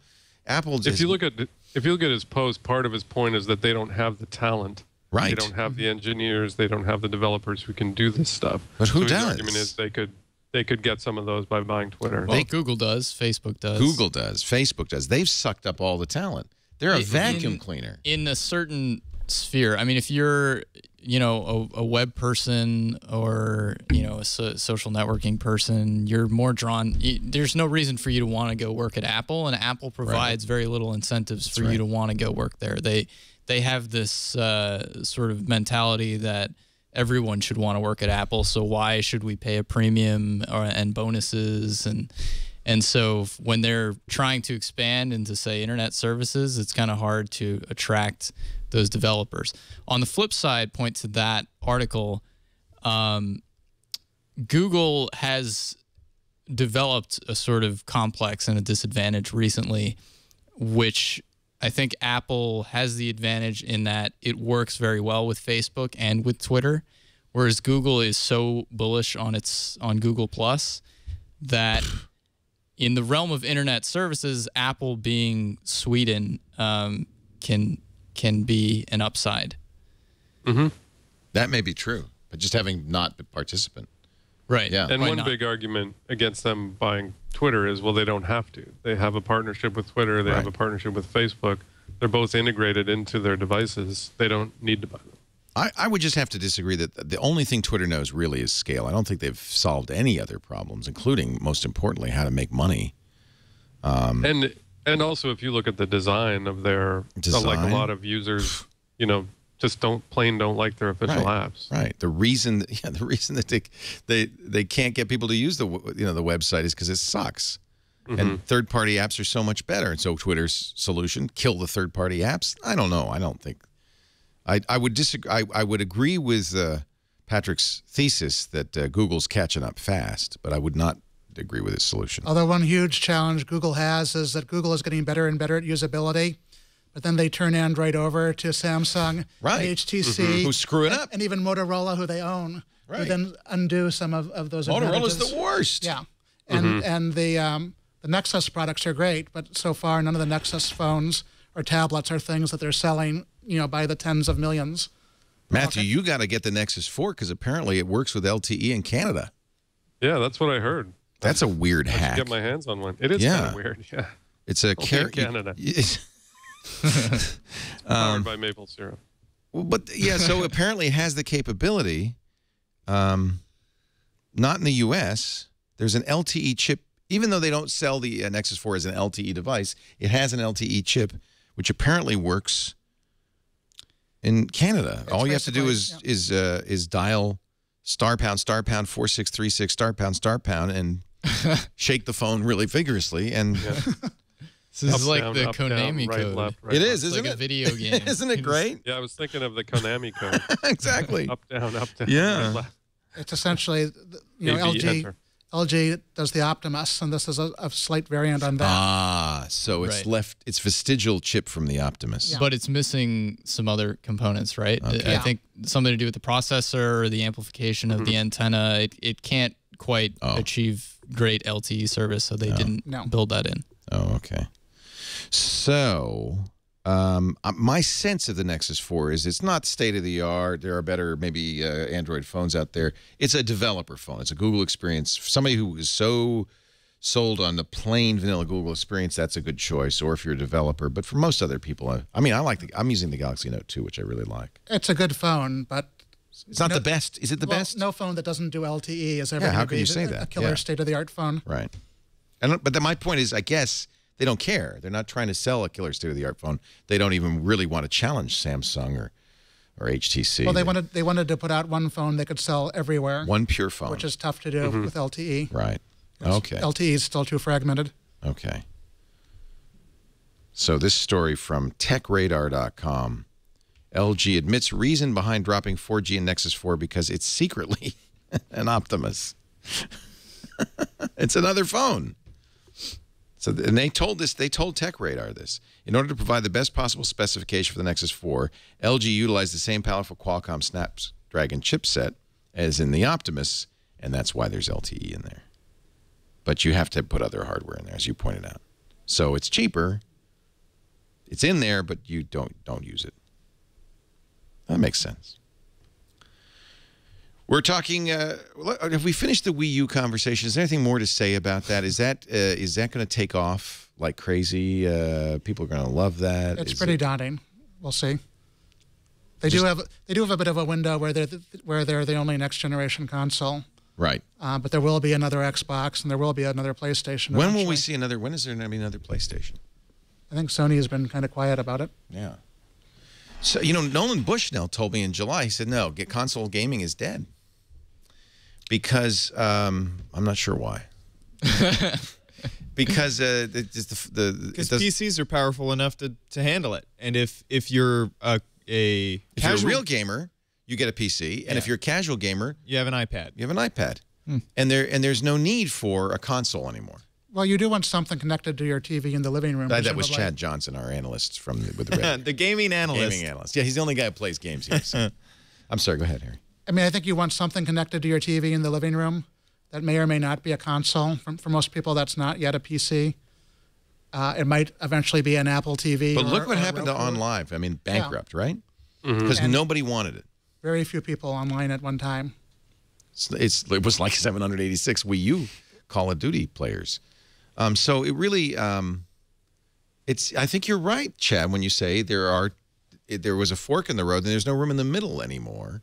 Now, we do want set-top boxes, and I think that's why Microsoft is starting to position the Xbox 360 as a media player. Sony's done it, but it's not as easy to use. It's not as well integrated, in my opinion. It's a good Blu-ray player, though. That's the funny thing, is it's the greatest Blu-ray player made. The Xbox is essentially a living room PC. With streaming content. Yeah. It was a Trojan horse, I think. A really smart move by Microsoft. I agree. I thought that actually from day one. Because Microsoft had always said, we want to make set-top boxes. The problem is they were too expensive, so the cable companies would never do it. They said, no, we're going to buy these cheapos from Motorola and keep selling, or Harris, and we're going to keep selling those. We're not going to get this expensive stuff. It's too powerful. So Microsoft said, all right, well, we'll get in another way. We'll get a foot in the door through gaming. We'll get in the living room. Once we're in the living room, then we can make it be a media device. Good point, too. Ken from Chicago says, and look at the cost of games on iPhones and iPads compared to a $60 cartridge. I'm sorry, cartridge. Nobody uses cartridges. What do they use? What do the kids use now? There's those little discs that you put in your PlayStation Portable, right? That's what they're all using now. Yeah, it depends on the thing. Blu-ray for I know what they use. Okay. I've got an Xbox. I've got it. You're freaking me out, Leo. I'm just teasing you. What do you kids use these days?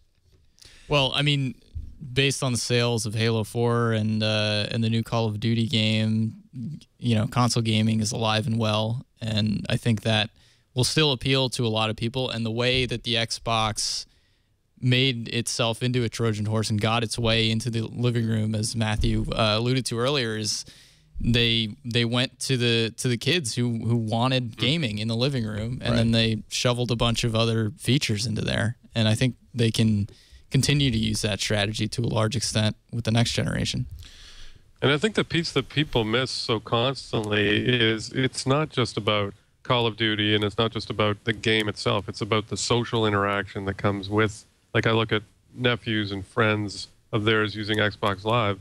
It's all about the other people on that network, some of whom live in foreign countries. They have no clue what their names are even, and yet they're closer than, you know, the kid who lives next door because they play Call of Duty all the time. Well, watching this 9-year-old again who plays Call of Duty, most of his friends are online.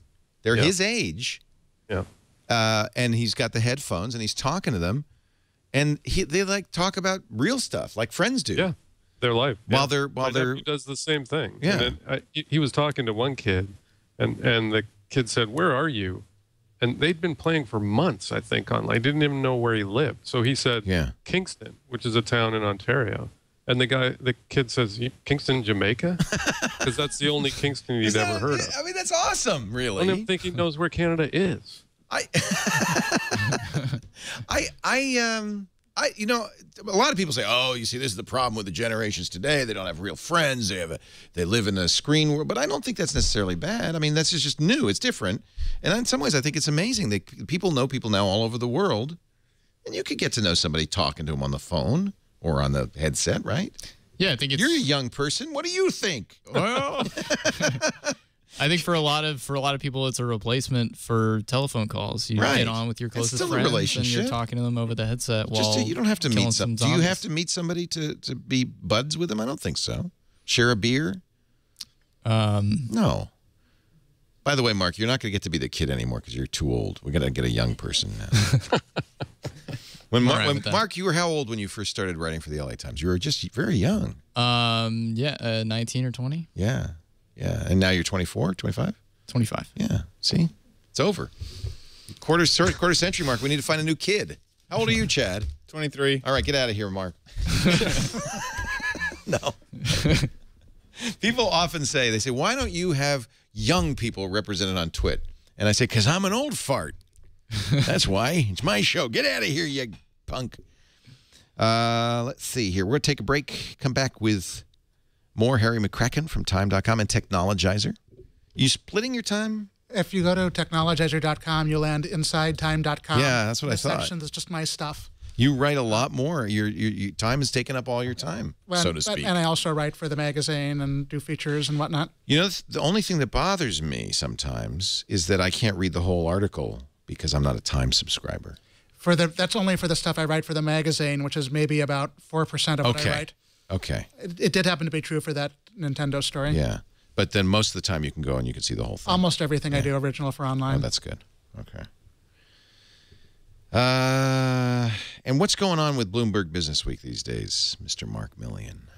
You happy there? Yeah, thinking of moving happy. on? No, you're going to stick around? Definitely not. Good. Good. It's a great brand. I really like it. Yeah, me too. Yeah. It's good to hear that. Read it regularly. I got an article in next week's issue about hackathons. No longer just the territory of Facebook was famous for these. Programmers, right? yeah. What else are you hacking?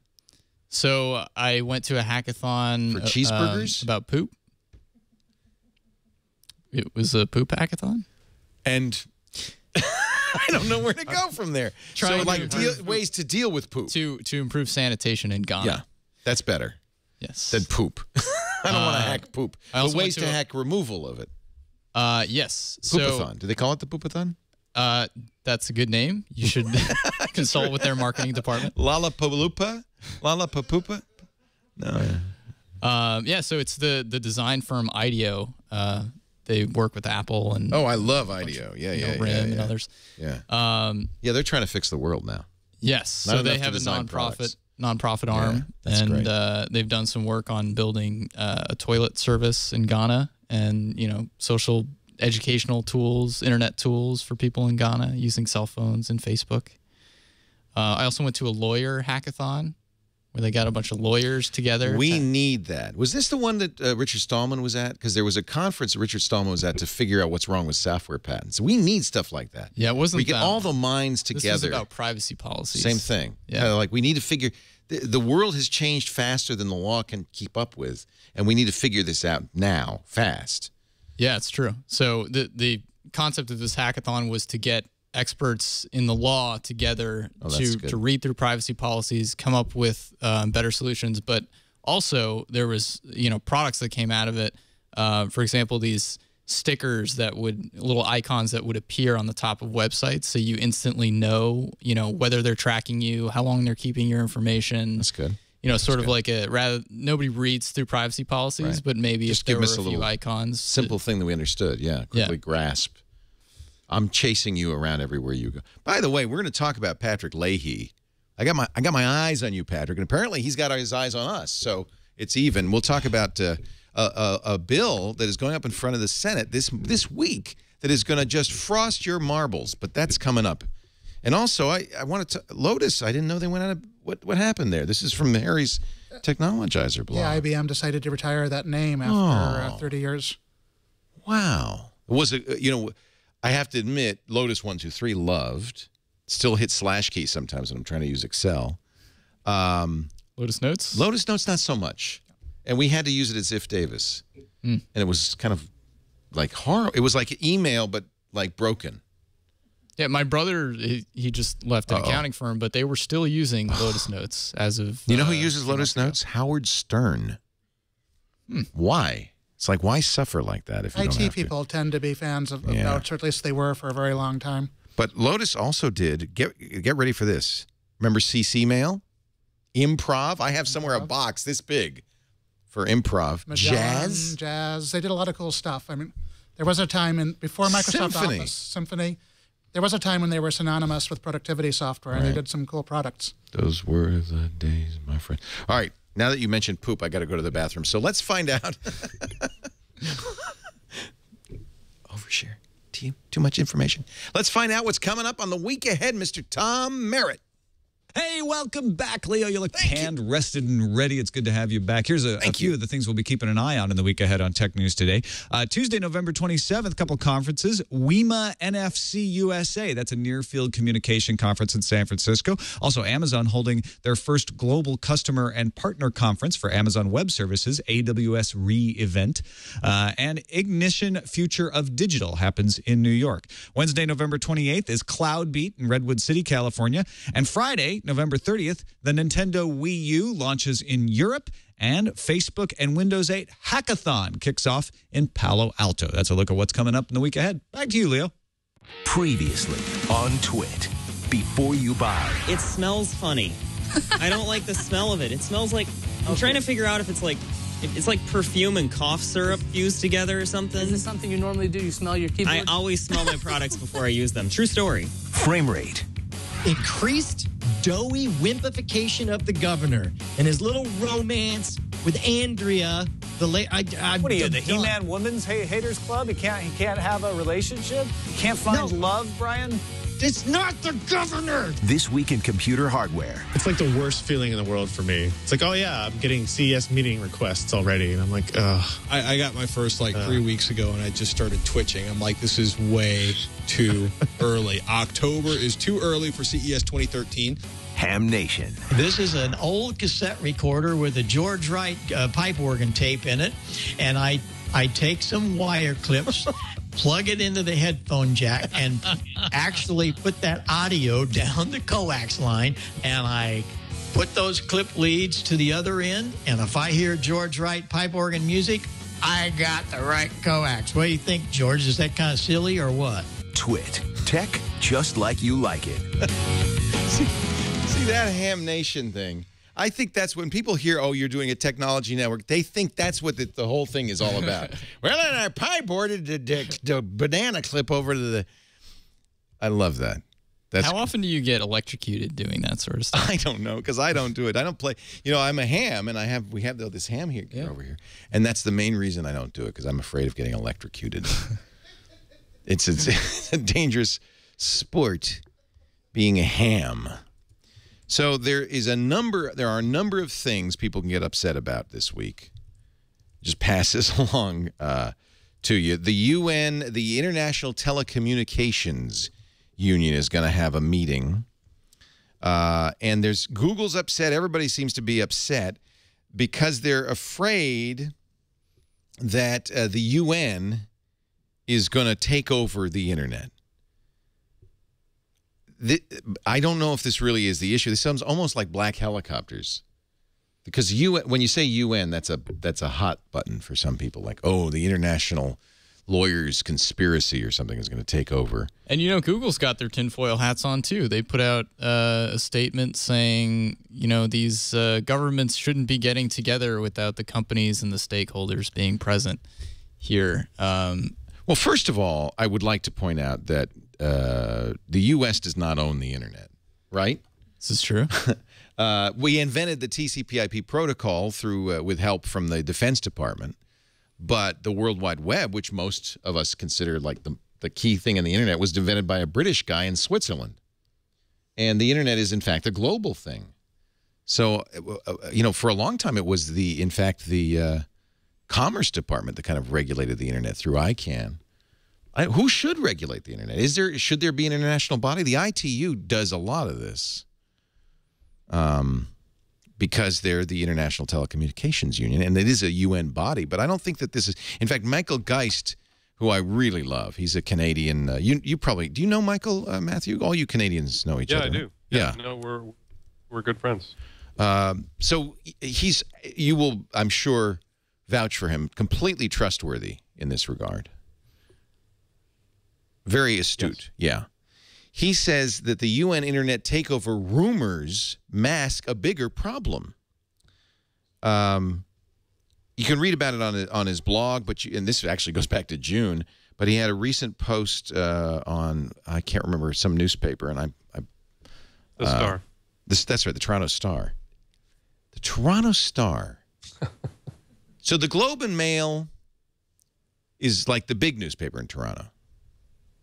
It's a national newspaper, and it's national. The Toronto Star is just for Toronto. Okay, got it. So the UN Internet meeting is not about who pays, says Michael Geist.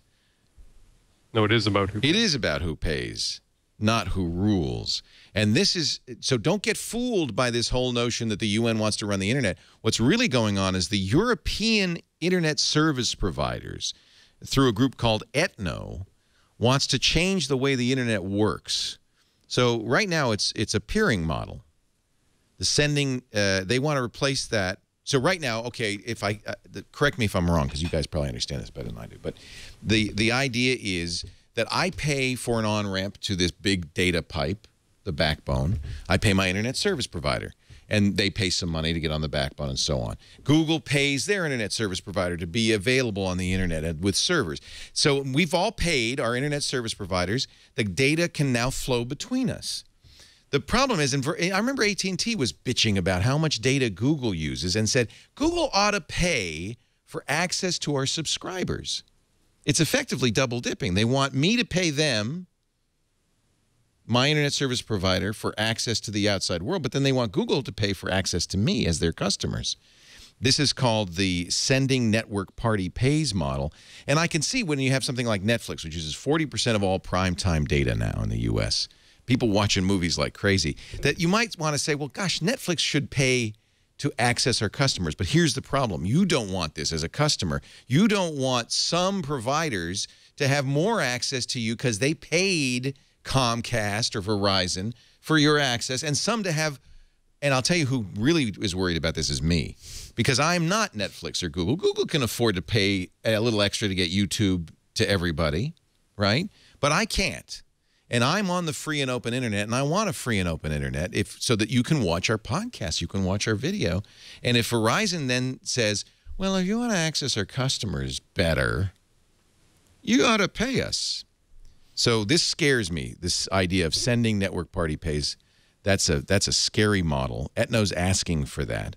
It also wants new quality of service rules, according to Michael Geist, that are would threaten net neutrality. The idea is we want to we want a more reliable network like a telecom.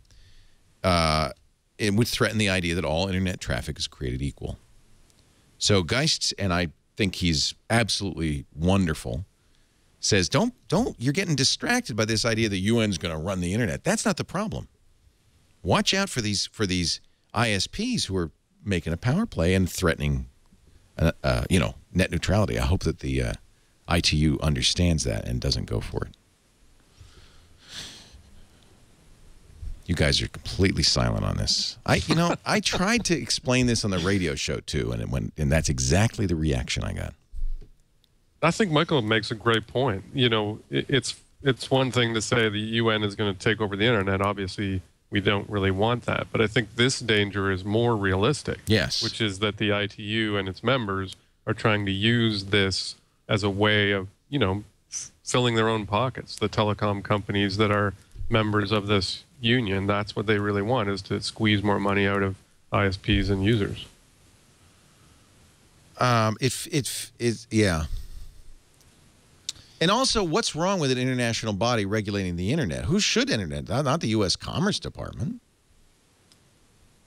Well, I mean, ICANN plays a pretty. But ICANN is kind of run as, I'm not clear on this, but I think the U.S. Commerce Department, unless they've washed their hands of it. Yeah, several years ago. Oh, they did. So they're out of it completely. Okay, ICANN's independent and international, right? Mm-hmm. Yeah. It's not the U.S. I mean, it's based in Marina del Rey, but they. Well, that's the U.S. But they have, they have people all over the world. They hold conferences in Europe and all over. So I guess you don't want the UN running it. I'm not sure why not. You want an international body running it. What does running it even mean? Well, one of the risks with the ITU proposals, or one of the things that people are afraid of, is that countries like Russia and China and they don't like a free and open internet. Yeah. Right. So the risk is that they're going to try and use their votes and sway others to impose sort of restrictions on what we think of as the free and open internet. Well, that's reasonable to be worried about as well. That's reasonable as well. You have a couple of bad actors here. You have internet service providers and you have governments, both of whom want to control and regulate and exploit the internet. And what we want is a free and open internet. All right. Anyway, we'll watch that. That's this week, the ITU meets. But unfortunately, they meet kind of in secret, so that's another reason to worry. Now, this is the one that's really making me crazy. So Patrick Leahy, who has kind of a checkered past when it comes to privacy, he's written some good privacy bills, and he's also written the IP Protect Act and the Patriot Act, part of it. He has proposed a law scheduled for vote next week in the United States Senate that would allow law enforcement agencies and other government agencies, more than 22 government agencies, warrantless access to everything you've got on the net. Your email, if you're an American, your Google Docs, your Facebook wall posts, even Twitter direct messages will be... Leo? Yeah. Is that the CNET article you're looking at? Yeah. Because they did an update or a follow-up. Oh, good. It's Leahy has basically said that he has no intention of putting that bill forward. It wasn't his idea. He's not interested in doing those things. He's completely repudiated thank goodness. Any interest that he might have had in it. This is Declan McCullough writing at CNET. Thank you for updating that. Yeah, this was updated at 5 p.m. It says. So I don't know how he did that 5 minutes ahead of time, but 4:28 p.m. Thank you for Mathew for noticing that, because this just was updated. Seemed like an update that would be more useful at the top of the story. Yeah, because the whole story goes on. Well, in any event, this is something to watch out for. God, this would be. And by the way, this was not just like the FBI and the CIA. This was the Security and Exchange Commission, the Federal Communications Commission, OSHA. So he's saying, Leahy's saying, I didn't write this?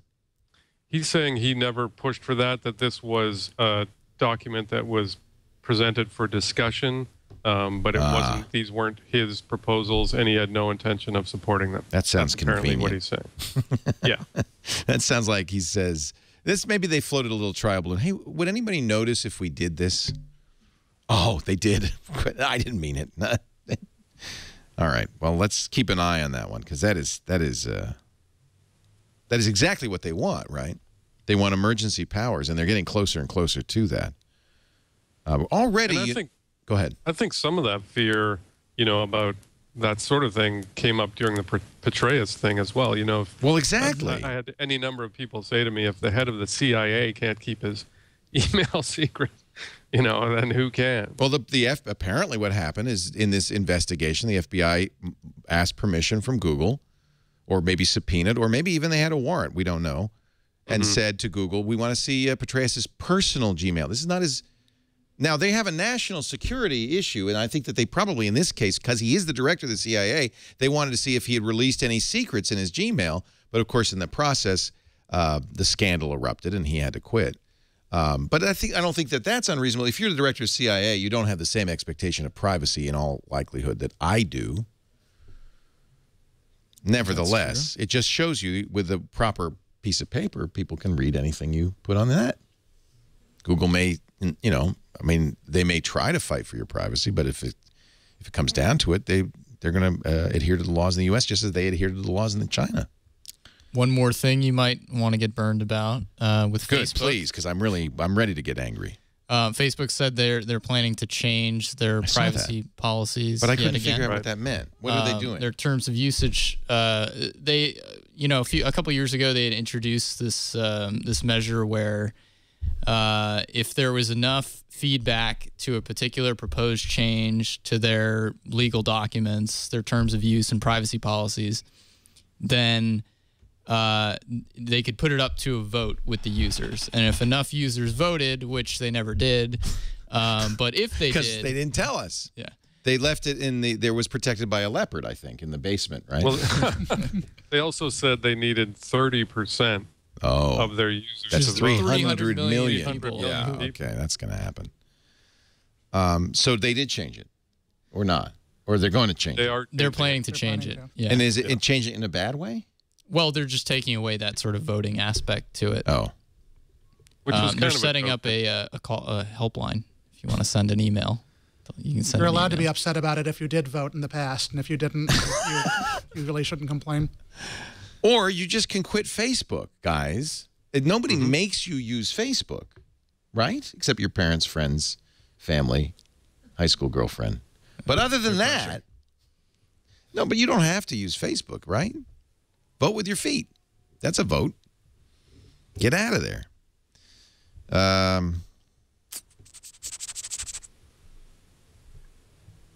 There is an Xbox 720 rumor. There's an Apple rumor. I don't care about rumors.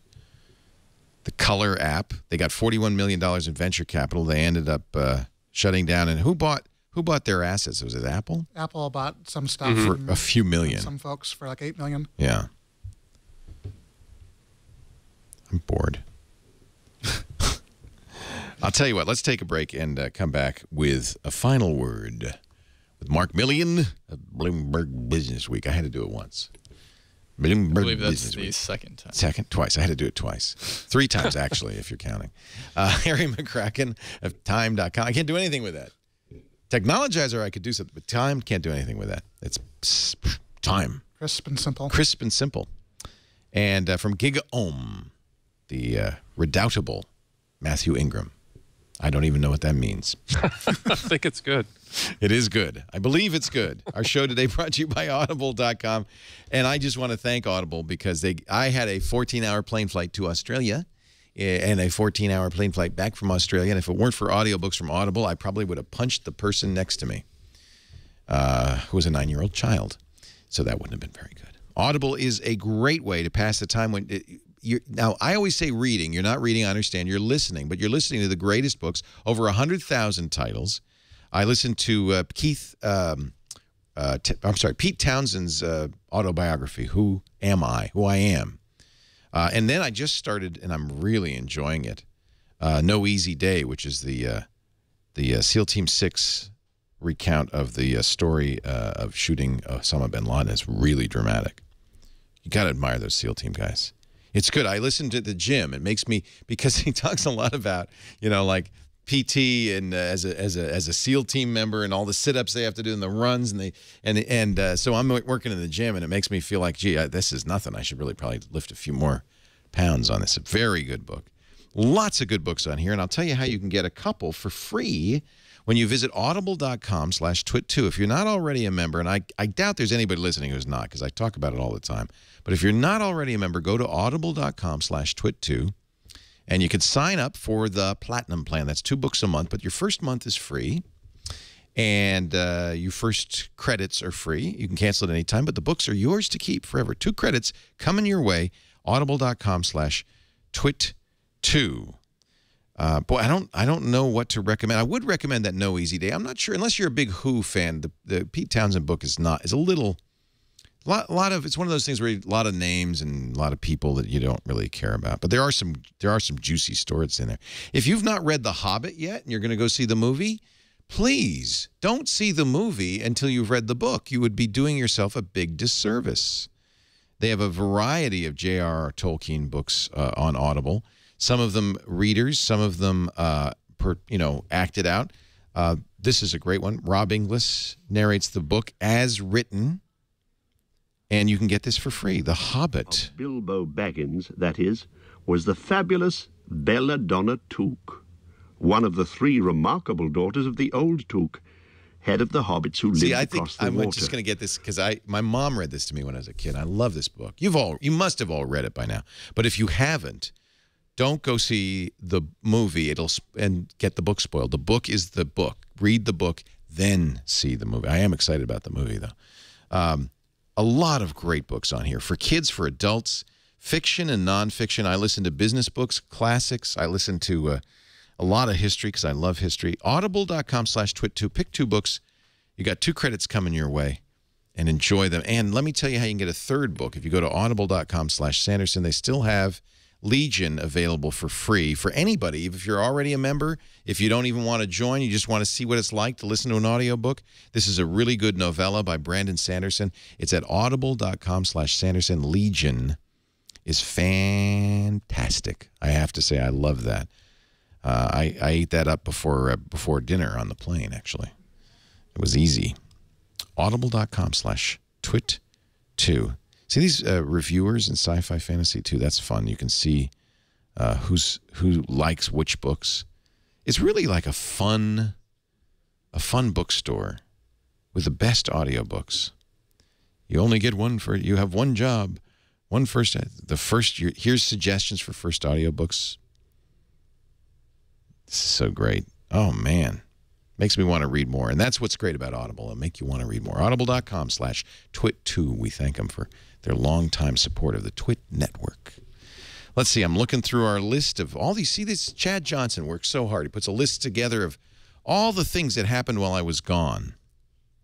Is there any one story that I've left out? I see you scanning through it, Mark Milian. Anything that you wanted to talk about before we wrap this thing up? We talked about the UN. Eric Schmidt says parents should talk with kids about being online before they talk about sex. Did your parents talk to you about being online when you were a little baby? Oh, I'm getting an ad. Skip the ad. Thank you. Thank you, Forbes, for that fine ad. We need to fight for our privacy or we'll lose it, says Eric Schmidt. He says the justice system wipes a kid's criminal record when he or she turns 18, but if a teenager does something incredibly stupid on the internet, it's going to follow you for the rest of your life. This is a good point. So teach kids. I'd argue, says Eric Schmidt, for those of you with teenagers and preteens, probably have the online talk before the sex talk. I think that's probably true because anything that, they do is going to live forever, and you can't wipe it clean. New survey from the Pew Center and the Berkman Center says that actually parents do that. Parenting advice from Eric Schmidt. He's a parent. He has kids. He has daughters. Parents particularly freaked out about their kids mixing it up with strangers online, but reputation management, that's a good way to describe it, and impact on future opportunities were also rated high when it came to the worries that keep them up at night.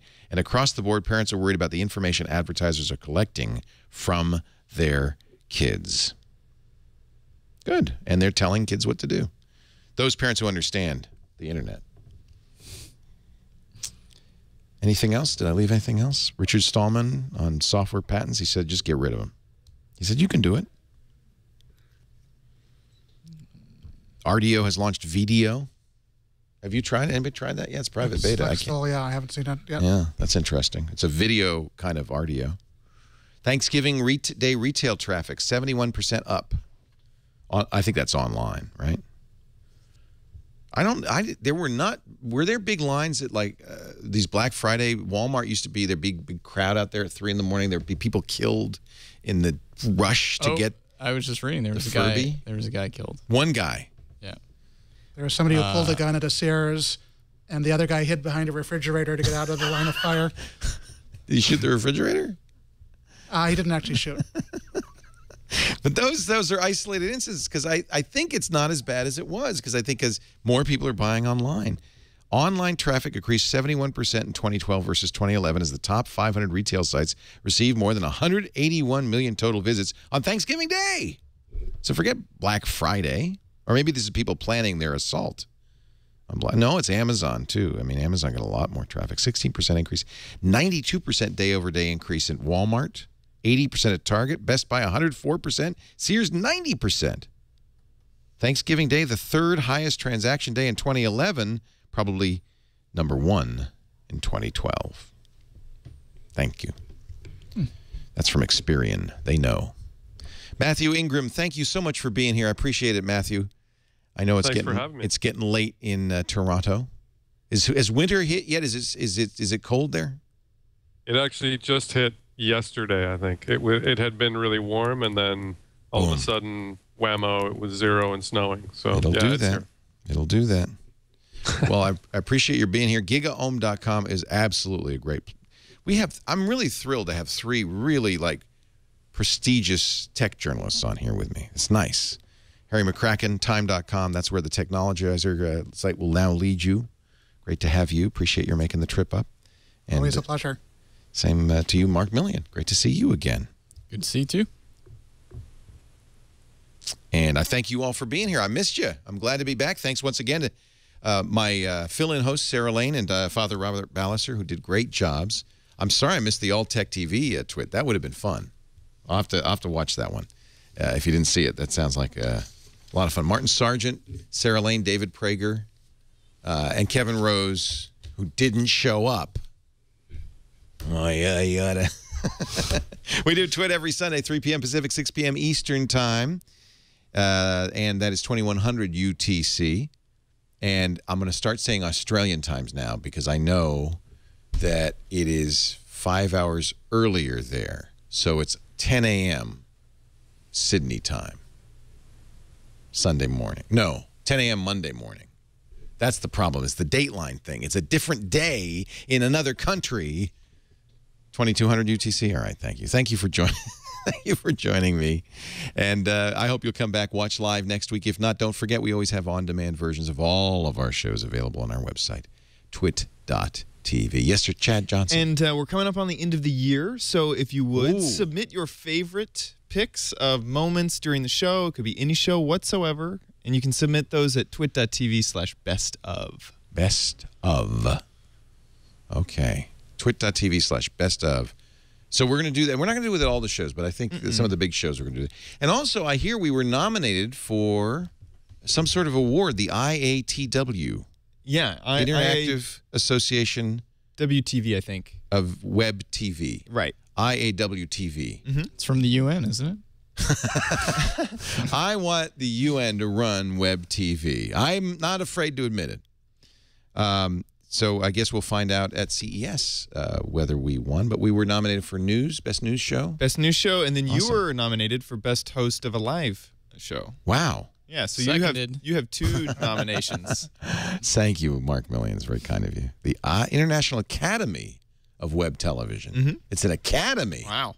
So that shows you how important this is. The IAWTV Award. Can I get the audience to vote?